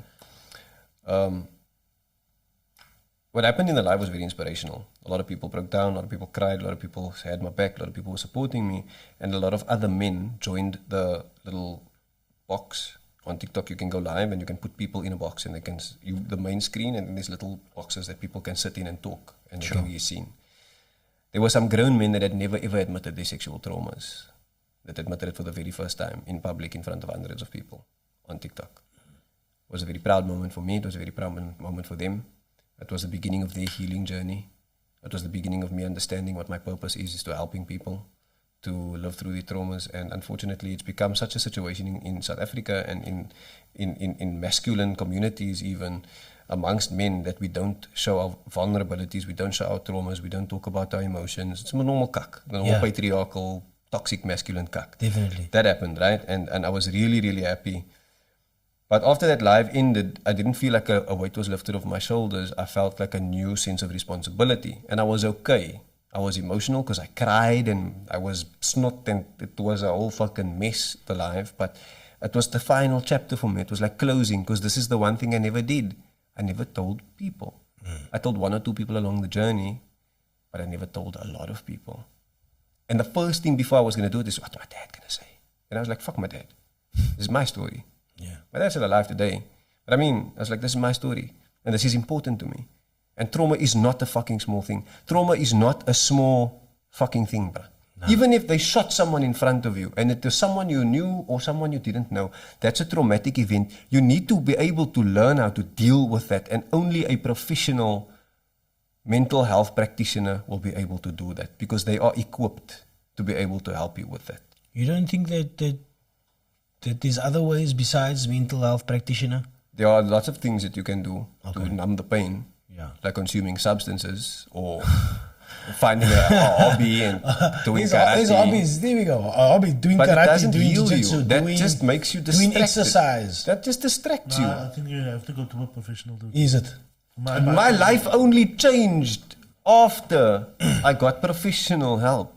And the people that I gave this advice to, it's good that we establishing that, because yes, you need to. You there's must. people that think that they can, like you say, do a hobby or do karate or lift weights or whatever. At some point, you need to heal yourself, because you can only bury it so deep, and it will forever haunt you, and there will forever be things about you that are kak things that manifest as a result of trauma, unresolved trauma, and healing. And the longer you delay your healing journey, the more kak you become as a person, or the more things that happen to you, the more ill-satisfied you are within yourself. There's a lot, man. It's just too much to explain to you. Right? I know everything about myself. I'm fucking self-aware.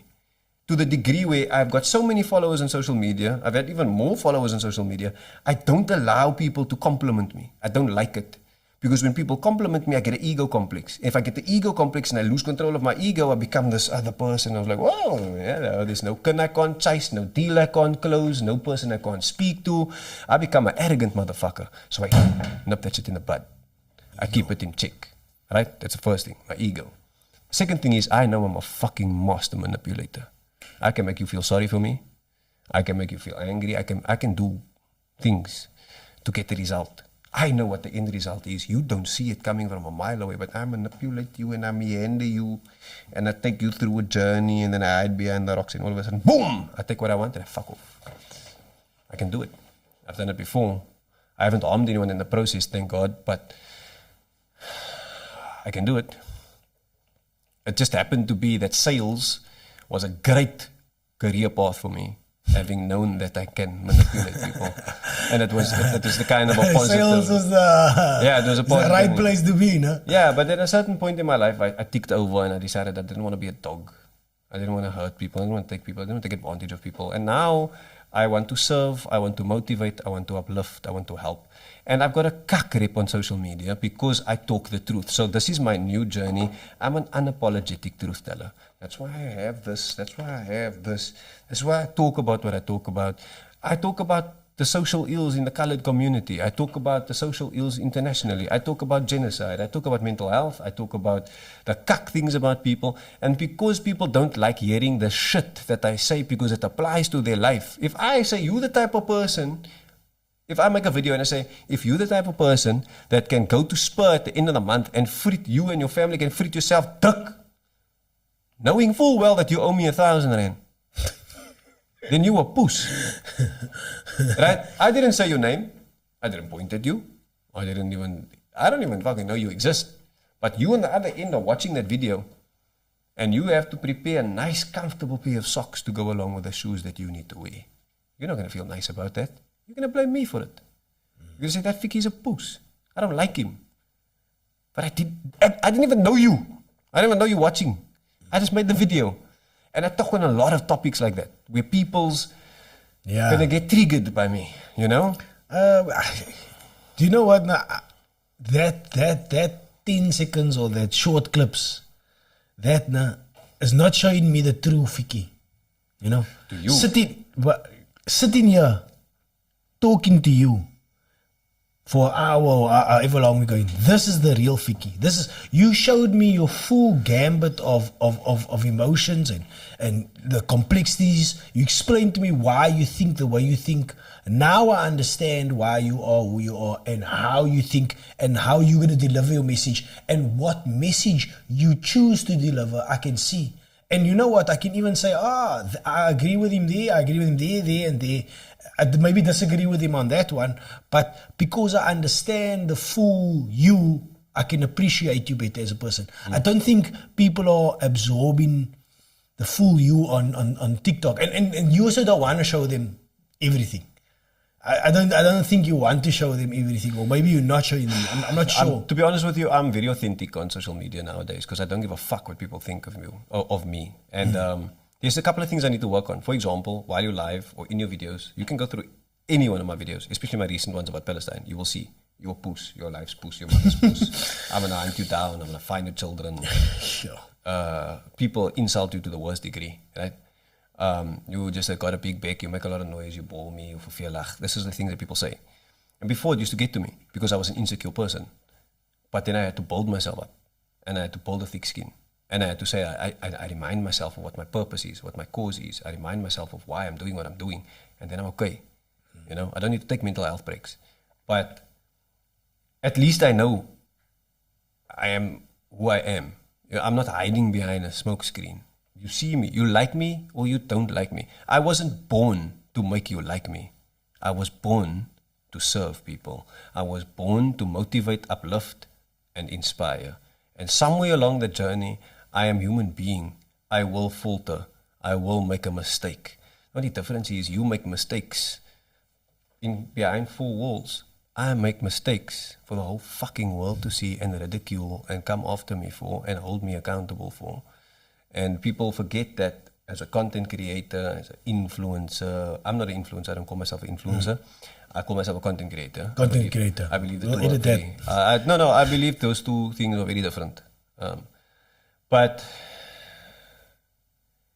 there's a lot of people that are fake, you know, and it's okay. For social media, it is okay. Like Plasnar and me had a very in-depth conversation, and he said to me, maybe people think that brother that wiped his face with a roti. He must wipe his face with a roti when he first came to Cape Town.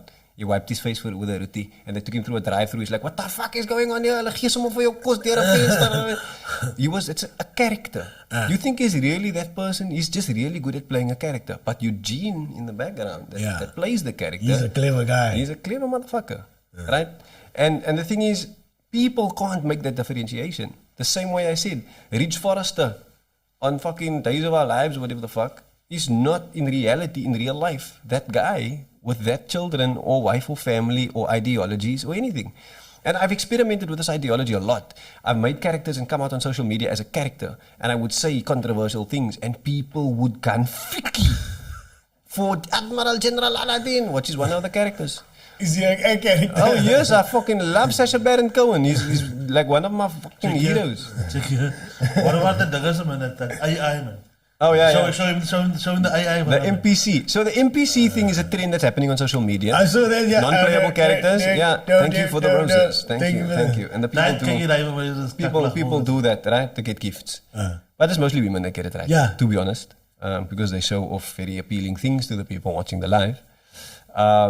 And people get them to do certain things. I've done it. So I told you, I'm very strong on my skills, right? I know what I'm good at. I can flip my voice. So I put on a filter where I become a robot, and I've got a scanner like in Dragon Ball Z, you know? There's a background with digital footers in the background. And I say, welcome to the live. We are AI. We are all knowing. We are all seeing. We know your browser history. So be careful what you say to us. So I would go around and say, thank you for the roses, you know, but then I would add little nuances in it. Then I would be like, now downloading colored accent mode. Yo masterpoos, you know, how yo mando. And I would do it, and I would click my jaw, and I would sound like a, but it didn't work out for me because as well as I was doing it, I wasn't a female that was very smart. And it wasn't sexual. But I play around with all of these concepts and ideologies. But when I make content, there's generally a reason behind it. I'm experimenting a lot. Is creating part of the healing process? No, I'm just a very creative person. Okay. I've always been creative. So you say there's only one way to heal, and it's going to a doctor. It's no going to seek mental health professional to give you advice. Let me give it to you in very, very plain and simple terms, right? You live in this house, your sink starts to leak. Yeah. You have a basic understanding of how to patch things together. So you give it a quick fix here and there. And over time, it works. Eventually, it reaches a point where it's beyond your capabilities of fixing. You can't do it. You don't know how. You must call a professional. Yes. Are you going to phone a mechanic, a motor mechanic, to fix your kitchen sink? No. Who are you going to phone? A plumber. Yeah, and what the plumber is going to do is he's going to use the right tools to fix the problem. Okay. So what a psychologist does is, or a mental health practitioner, the healing will always be your job. Let me explain something to you fundamentally. As a human being, when you are happy, only you experience your happiness, and you're the one that wears the smile. Yes. When you are sad, the tears only fall out of your eyes, not your wife's, not your children's. The tears fall out of your eyes. Your heart feels the sadness. When you are broken, only you can put yourself back together, nobody else. And it's not fair for you to expect other people to complete you and to fulfill you. The best that you can do is fulfill and complete yourself. Work on you, yes. And fulfill other people's lives, and in return get that same fulfillment back. 100%. And you need to be careful of who you trust, who you tell your stories to. Because most people, it's a sad reality that I've had to come to. Most people, they will take your secrets in confidence, and when you turn your back and walk away, they start forming bullets with it, waiting for the opportune time to use it to shoot you in your back. People are nice. You know, I used to be the type of person that put everybody on a pedestal. So, for example, I meet you for the very first time. I assume only the best of you. You're a great guy.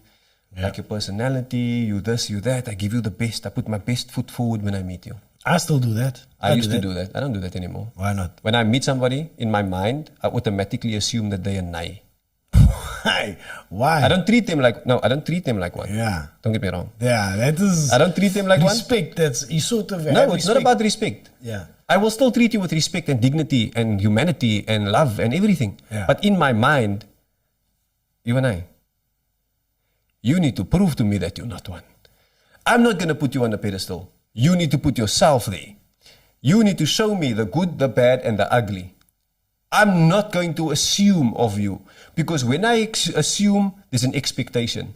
And when there's an expectation, There's a morsel lot of room for disappointment. And I have been disappointed over and over and more times than I have been impressed. I've been impressed more times than I've been disappointed. That's fucking amazing for you, but that's not been my journey, unfortunately. And the thing is, again, it's a thing for me where in my mind I'm putting you in that space, but I'm not confining you to it and locking you up there and saying you will never leave this Ghanaiderei room that I've created for you. I'm actually leaving the door open and allowing you to show me who the real you is. Yes, show me who you are without me having any good expectations or any good perceptions of who you are. I want good for you. I want you to be a good person. I desperately want you to be. And I hope that you live up to that. But if you don't, I'm prepared for it. Because when I was thinking of you as a great person, putting my best foot forward and showing you my love and my kindness, I'm the type of brother that go out of my way for people, bro. Want money? Yeah, take the money. You can't pay me back? Fuck it. You want to spend time with me? You need a lift to the fucking airport? Oh, fuck, you're stuck in Hermanus? Great, I'm going to fit you. That's the type of person I was. I still am, but only to the people I'm loyal to. I had a lot of friends. I have 3 friends now. 3, maybe 4. It's crazy as how older we get, we lose friends. We have less and less friends. Because our idea of what friends are needs to change. Yeah. Because if, a lot of my friendships were, if I didn't phone and if I didn't visit, I would never hear from the person or see them. How many people can you say in your life are like that? If you don't phone them, you don't hear from them. If you don't visit them, you don't see them. But when the thing raak fit and they need your help, you're the first person they call because they know you're the dependable one. But when the thing raak fit and you think of people who to call and you don't come up with any options, then you don't have friends. You have leeches. So I just started picking the leeches off one by one. And the moment I started doing that, I felt more fulfilled. I have more blood for myself. And it's a sad reality that you have to come to because the world, religion, everything doesn't teach you to be selfish. You must protect your energy, bro. You have to do what you need to do to protect yourself and your energy, 100%. We are born to serve one another. We are born to unite. We are born to help, motivate, uplift, inspire, work together. That's what our purpose is because that's part of serving God. Yeah. That is our main purpose here is to serve God in this temporary life so we may achieve the year after. This is if you were a person of a religion, doctrine, or you follow a religious faith. If you're not, all good, but that doesn't mean you have to wake up and be a nay, because that is a choice. If you wake up this morning and you're like, lekker, who can I be a nay with today? Who can I leave? Sadiq, give me. Is this live? Yeah, I know Dickie. Shout out to Sadiq and Junaid. We didn't mean a night to host him, but. I live on TikTok and I'm into his house to fix his life. How are you, Junaid? Moan, I see you, bro. I can relate to that. Adil, how's it, Adil? A lot of the TikTok owns coming through. Yeah, shot for watching tonight. No, I didn't anticipate it. I forgot about you said the fact that you're live broadcasting. Yeah. Yeah, man, I just have this different view on life now, bro. And I fight for what I believe in, unapologetically so. I don't say sorry anymore, unless I have to. And I know you don't like compliments, but like meeting you in person is dope, bruh. Oh, yeah, what I get on TikTok is not, I don't get with the authentic you. I sense there's so much more tapestry to what you are about. Like I'm gonna disagree with you.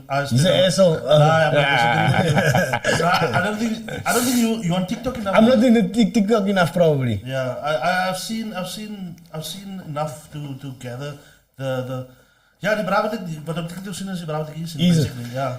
So that's my opinion. Because I'm not so much on TikTok, so hear me out. Because I'm not so much on TikTok, I just see the mal. I'm like, yo, but I like that. You know what I mean? I like that. I don't like the mal shit. I like sometimes. I like the passion in which you bring across your points. Yeah. Hence why I said I wasn't into vaping, but the way he articulated himself with the vaping, I was like, nah, this bro is not, I'll follow this bro. Just to. Was that Facebook days? Ja, it was Facebook days. Oh, yeah. Ja, Facebook days. Dis hulle met dinges met Plasnar. Like me and him, we chat like say 45 minutes or hour since he's been on the show. He's a lekker brother. Is regtig waar, and I don't. There's the acting, I can separate it easily. For you, But now think about the masses, man. Think about people. People don't have this understanding yet. There's like, it's kak weird, ne? Look here. You watch Mr. Beast. You subscribe to him. You make that motherfucker money. But the moment the South African bro decides I want to make a career out of social media and derive an income from social media, people tell you get a real job. What? Like, but even when he's going post for Mr. Beast, buying I saw people with Mr. Beast t-shirts in South buying Africa. his chocolates. I'm like, where do you even get the Mr. Beast t-shirts? By the way, this is maybe some South juice Africa? for you. He's got a South African girlfriend. Is it? It was crazy when I found out. But now, where do you even get these stuff? Like, they probably buy it or you can get it on Amazon or some shit. Yeah, there's fan shops, and I think some people obviously find a back door and they print this shit onto t-shirts. Oh, there we go. But, you know, at the end of the day, what I'm getting at is that we must be more about supporting one another in our endeavors and what we do. I mean, look here, because of social media, let me tell you, I didn't even get to finish my journey about social media. I came onto TikTok during the lockdown. I hated TikTok. I was a Facebook guy. And you know how Facebook people are. We don't like anything besides Facebook. And we talk about a bunch of shit and we whatever. And then my wife made a TikTok with my daughter. And I was like, yeah, my perception of TikTok was it's a dancing app. You got to dance. I can't dance to save my fucking Exactly. life. What am I doing on there, bruh? Right? So it's not for me. Then I just decided to download the app the mid-lockdown.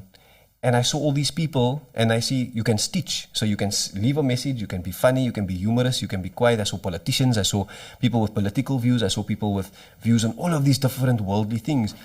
And as many people know, I'm an opinionated guy, but I'm not averse to changing my opinion or adapting my opinion. Ooh, I like that, bro. Not many people think that I like that. Yeah, people don't know that I'm willing to change if I am educated. But I'm not never gonna be married to your ideas. 100%. But I'm not going to back down very quickly. You need to show me. You need to prove it to me. And when the time comes, I will concede. I will give in. People nowadays don't want to be proven wrong. Yeah. I welcome the challenge, but I'm not going to give it to you easily. That's the difference between me and a lot of people out there. My own brassa tell me that I am very opinionated, and they decide not to have conversations with me because I will argue my point until the last. Especially if I know I can show you proof and I can back my shit up, which most of the time, 90%, 99% of the time I do. And sometimes I speak on things without full prior knowledge. And if I do get proven wrong, I concede and I'm like, okay, you're right, I'm sorry. You're right. Nah, quiet. And I'm not doing that to feed your ego. And I'm not doing that because I'm being arrogant about it. I will honestly tell you, nah, you know what, I've learned from this exchange. You are right. And you know what's great about my life right now? You know what? I do exactly that, but people think I'm sarcastic when I do that. I'm being sarcastic. Yeah, I also get that. Nah, you're right. You're right. I'm not being sarcastic. You changed my mind. Like, must I convince you of how much I'm being genuine right now? But it's because of people thinking that you're disingenuous. People think that you are agreeing with them because you just want the conversation to finish. Because maybe that's something that they are projecting onto you because it's the treatment they've been getting their whole life. And that's what the problem is. Especially with ideas. Especially with ideas. Everything, bruh. People project polarizing ideas all the time. Look here. Those are the things. People project all the time. Do you know what I've realized about the haters? They have so much kak to deal with in their own life, ne? You have so much kak to deal with in your own life, but you don't have the fucking balls, you don't have the gall to get up and take accountability and fix your life. So now you come onto social media and you see somebody that is saying things that you don't like, and now you're going to vice them their puss and their mother's puss and come after their children and talk kak about them. Do you know what I absolutely hate? Is when I'm having an intellectual discussion or back and forth with someone, and you can see you have them in a corner. Now they start to gate you. But you look like you want tick. What does that have to do with the conversation about the economy right now? Yeah, that's the go-to is like, who hurt you? What did they tell you? You. What? What was it? I'm only joking, man. Now, which one was it? That was a crop. You ignorant. I don't know. I'm only joking, man. I'm playing jokes. Let me just say this. I've recently had back and forth with political people, political parties. I've taken them on. People are like, don't do that. They're powerful people. Stay away. That's the kind of responses I had. Oh, you don't have the balls to be able to deal with these kind of people. Fuck people, bro. I'm not scared of people. The time of my birth, the time of my death was set out in the same moment. And if they're going to come for me, they're going to make me freak, whatever, they must die. You know what I mean? God is in control of everything. That's how I believe. But I am not going to stand by the wayside and let other people dictate to me how I should believe things and how I should live my life, especially if I've given them that power. Government. Everybody wants to fucking complain. You voted for them, meaning you can hold them accountable. That motherfuckers want to put a demerit system in place to take our license away if we infringe on the traffic law a certain amount of times. Why don't we put the fucking demerit system into place to hold government officials in accountable? You steal a fucking 50 rand from the reserve. That's a brilliant idea. Boom, 50-point demerits. Yeah. You fucking sleep with somebody, you involved in a scandal, boom, 50 demerits. And that goes for, and a few demerits for your party as well as you. Whatever. So Zaki Ahmad, no? He was last week he was here. So he wants that. So he's running as an independent. So he says if he does anything that he's not supposed to do, whatever, then you can take him to court, dude. So he says that is the first step. He wants all parties to adopt. To be held accountable. They won't do it, man. They fucking won't do it because here it's like an autocratic, unstoppable power. We can do whatever the fuck we want once we're in power. It's a mafia. And we're going to fight to maintain. It's a mafia. Definitely. Illegal. And this is the thing, we can have a political discussion on another occasion, but all I'm going to tell you is, my bro, I am pro fucking revolution, bro. I don't hide behind kak, man. Like, I will go, if I must meet Cyril Ramaphosa tomorrow, I'm going to be, oh, salam, how's it? You alright, Kiki, why did you then hide all that corona there in that bond? I'm not going to be, Mr. President, it's such an honor to meet you. You're a pussy, you're a person, and you're only there because we put you there. Fatsak, come, answer my questions, Baba. Because your people are fucking suffering here. You are raping and pillaging and stealing and corrupting and you're fucking way to the top. And you are making the country in its poos. And you want us to smile and wave. Fuck you. I'm going to hold you accountable. And I'm going to do so. I'm going to fucking do it. And the thing is, like, people are like, but what about your family? You're putting your family at risk and this and the people. My own dad told me, I don't want you on TikTok anymore. I am commanding you to get off TikTok. And if you continue, then you are in defiance of me, which means if you defy me, God is not satisfied with you. And I said to him, tough luck, tough shit. Because he's only doing that because he's trying to protect his ego, in my opinion. Because he's scared that when FIKI ORZIM says something, people are going to come to him and say, het jy gehoor wat jou sien gesê het op social media? And people have done it. People have gone to him and said, listen, maybe your son should steer away from speaking to this and that political party because those are a bunch of hooligans and we fear for his safety and we're very concerned about him. He must rather stick to making funny content. And then he sent me that message and then he gave me a whole fucking lecture. And I was like, I'm sorry, dude, but if those people were so fucking concerned about me, they would pick up the phone and call me and tell me. Not run to my daddy like I'm fucking 12. I'm 34 years old. I got 3 lighties and a wife. I don't need this cuck. I am not a lighty. And the thing is that with all due respect to people, get off your fucking horse, man. And stop with your entitlement and your expectations of people and work on yourself first. Fix your own shit. Hold yourself accountable. I know it's not easy, man. I've done it. I'm still doing it. Today, just a stupid example, I was scrolling through social media and I saw this girl. And I remembered I had an exchange with this girl back in the day. I smacked her, you guys. I was in love with this girl. Sorry, wife. Sorry, Mochi. But I was like probably 15, 16 at the time. And I was such damaged goods that I lied to her to make her feel sorry for me because I felt that was the only way I could ever get attention from this girl. And I lied to her to such a degree where my lies affected another person very close to me. And the perception of that person that I built in this girl's eyes was completely contrary to who this person actually was. But I used that as a rapport to get her close to me because I wanted her to feel sorry for me. And maybe if she feels sorry enough for me, she would become my girlfriend. For me to admit that to you is absolutely nothing. No skin off my back, bro. I feel comfortable saying it. How many other people will be able to tell you the same thing? I fucked up in this way, and I did it like that, and I'm accountable. And then I looked at do it a lot on this podcast, but we don't always say everything. You know what I mean? Yeah. So we let that gate open, or we say a lot to people. We can empty it out, but I guess that final crossing that final barrier or releasing that final, just letting it all out. I still haven't. I'm yet to message her. I don't know what to say. I'm a married man with children, and I'm reaching out to a random woman on social media. You see, so you're just saying it to me. That's easy. No. I want to do it, and I will do it, but I'm thinking about how it could be perceived from her end. Is it a creep? Is he a weirdo? What is his intentions or whatever? And all I wanted to message her and say was... she should be like, maybe she'll try to forgive you, but it is easier saying it to me than saying it directly to her. Yeah, of course, but at the end of the day, I'm not bound to do it. I will do it right now in front of you. But the thing is just, I was contemplating it because of the sensitivity surrounding it, because it's, a woman on social media, and it's been so many years since then, and we've all changed, and we've all... moved on with our lives, but that's inexcusable when it comes to making amends for the cuck that you've caught on in your life. And slowly but surely, I'm being reminded of the shit that I've caught on in my life and the people that have been in the wake of that destruction. And I have to fix it. And I won't be happy until I do, because this is part of my journey of evolution as a man, as a person. And I want people to understand something. I'm speaking specifically only to the people that have AS and a penis between their legs, aka the men. I want to say to you that I know it's cucked out there, bruh.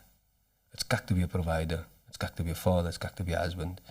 I'm talking about everything from temptation to stress to making it work.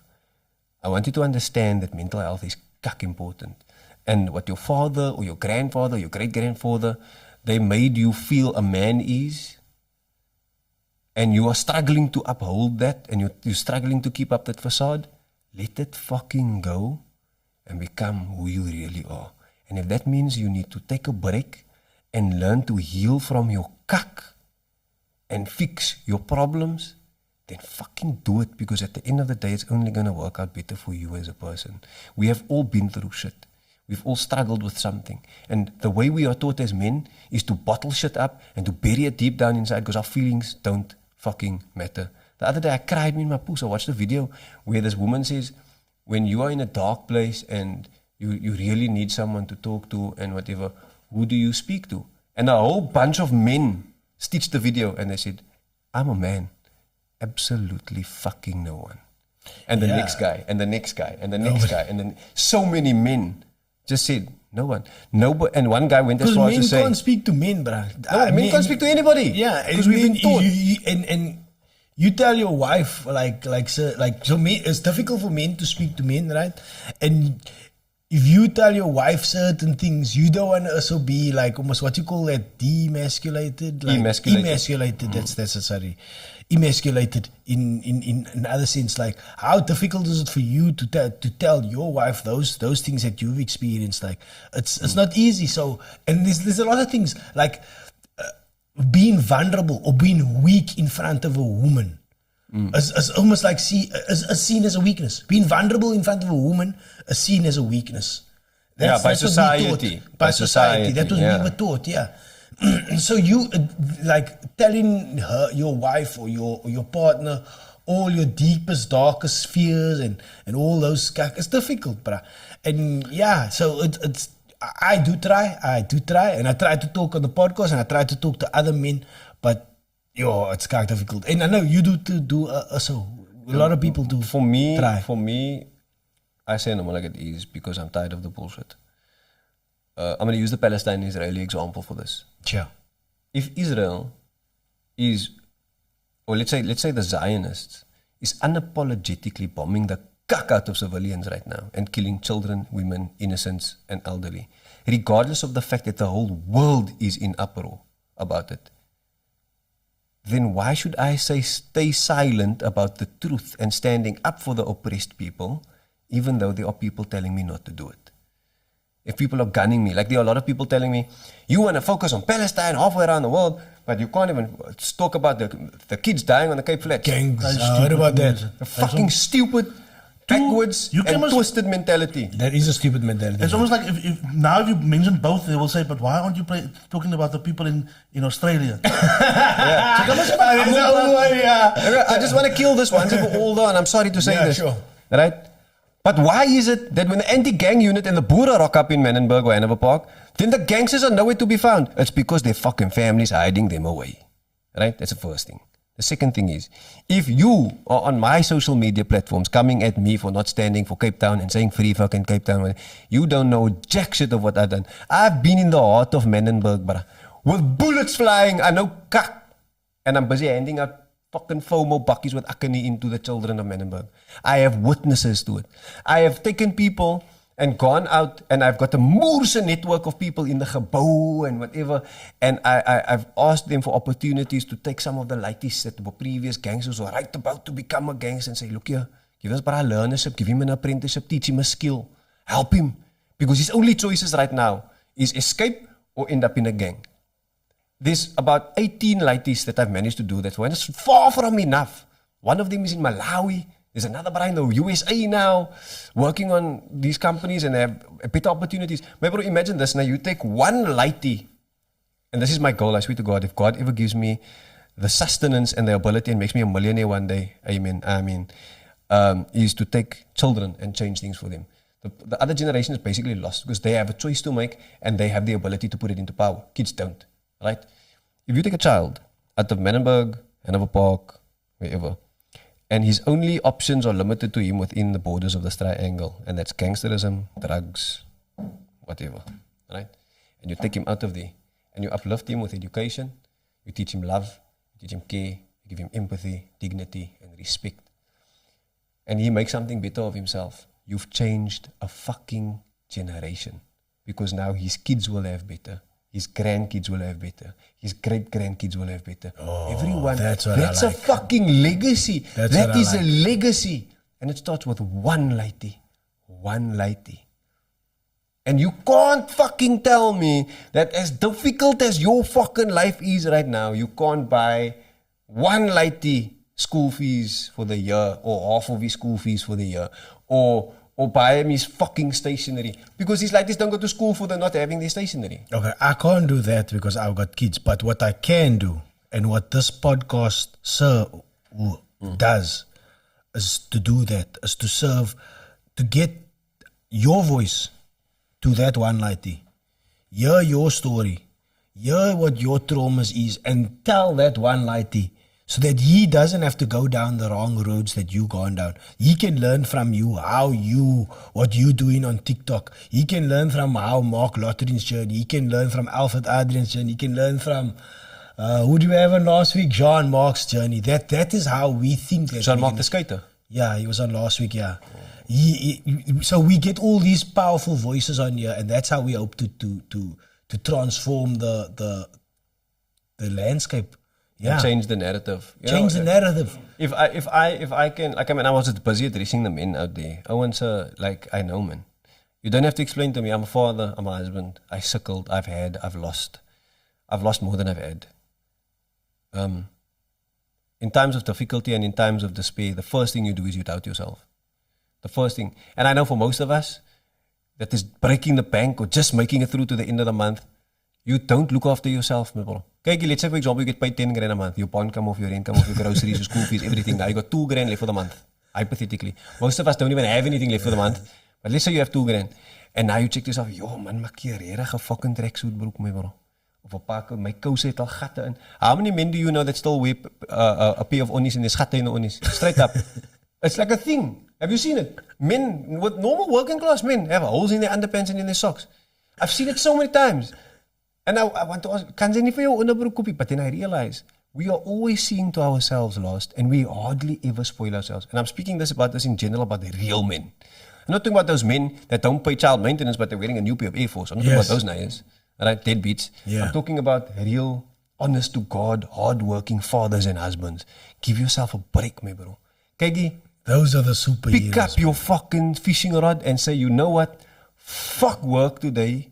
Or leave Friday night and come back fucking Sunday morning and say, you know what? This I'm giving to me. I'm gifting myself this time.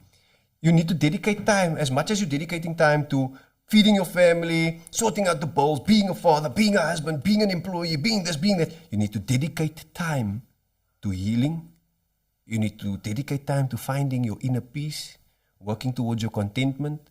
And even if it means you must wake up in the morning and tell yourself a bunch of lies to hype yourself up, to get you in the mood, you will eventually start believing it.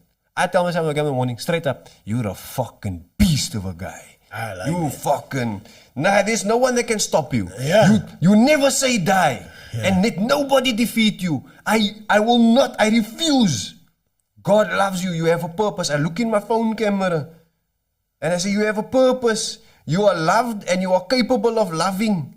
And you deserve love and you deserve to love and you deserve to serve.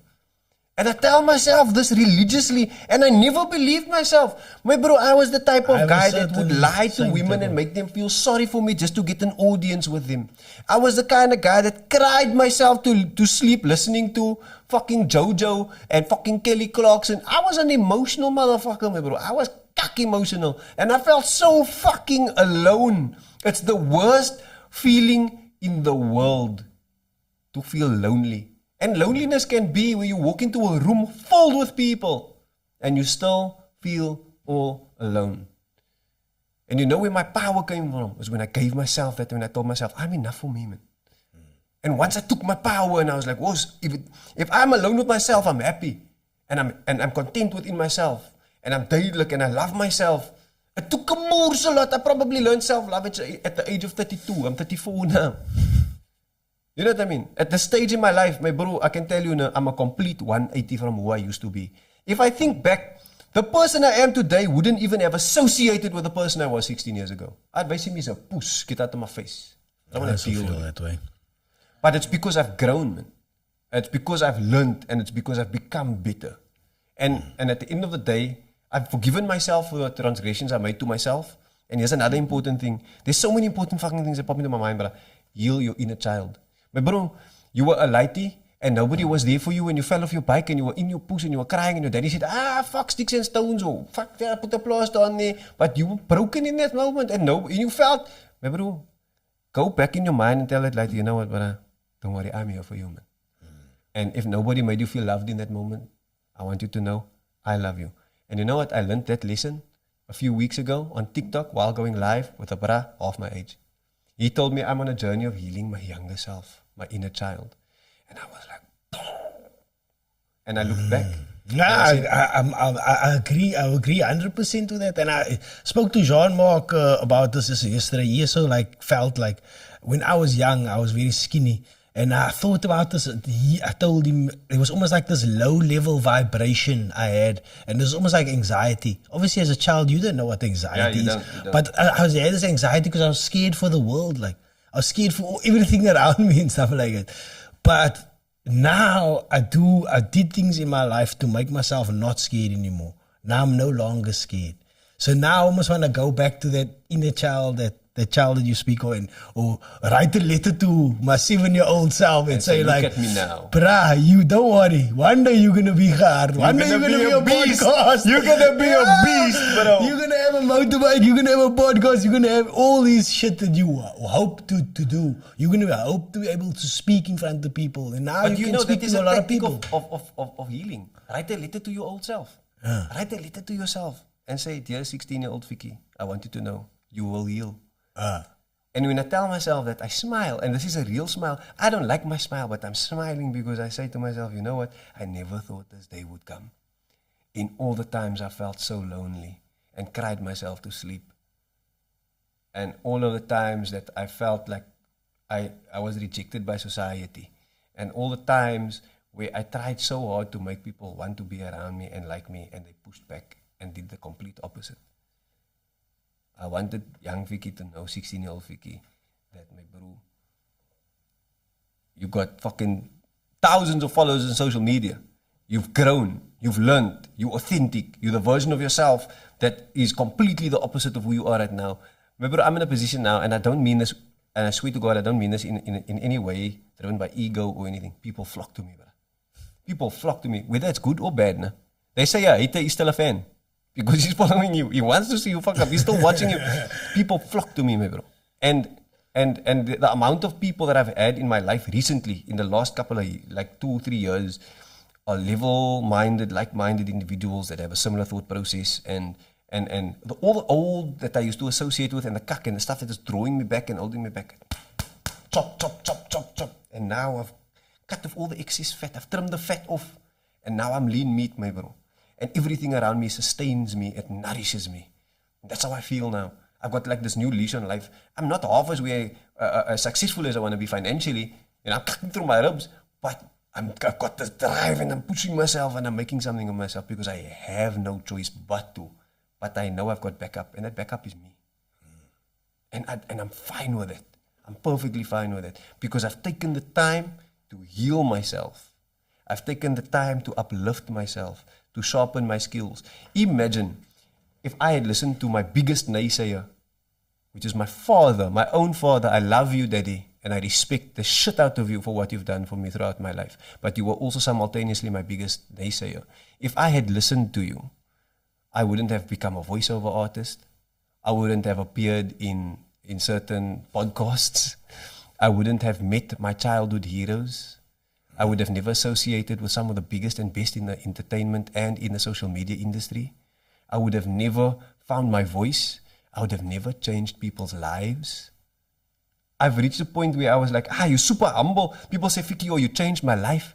You say something to me and it clicked and it changed my life and I'm a better person as a result. But I'm like, nah, man, it was always there. I just said the word. And they're like, no, it's because of you. And it was difficult for me to accept that I've changed people's lives and I've helped people. That's the most... Some people take it with ease. For me, it's difficult because I'm in between restricting my ego and I'm in between like that little bit of self-doubt that is left inside of me because of all that cuck that I went through in my life. But if I look back and I sit and I can say there have been people that have come to me and said, Fiki, you have made things better for me. Then I look back and I say, praise be to the Almighty, Alhamdulillah, but I'm living my fucking purpose. And I'm not getting rich because of it or whatever, but I'm getting rich in my soul. I can feel that's the rich that matters, bruh. And it's one step every day towards something that everybody wants. Besides money, contentment. To be content in your heart, in your soul. That's what I'm striving for, bro. And I want to bring as many people on the journey with me as I can. And I know people, please forgive me. I will falter. And I will make mistakes. I am a human being. But know that I've got your heart alongside mine. And I've got the best intentions for everybody. Even the people that hate me. And to the haters, I just want to say thank you. And I don't mean to be arrogant about this. But there's one thing about me I really, really need to work on. And that is the fact that I match the energy that I receive.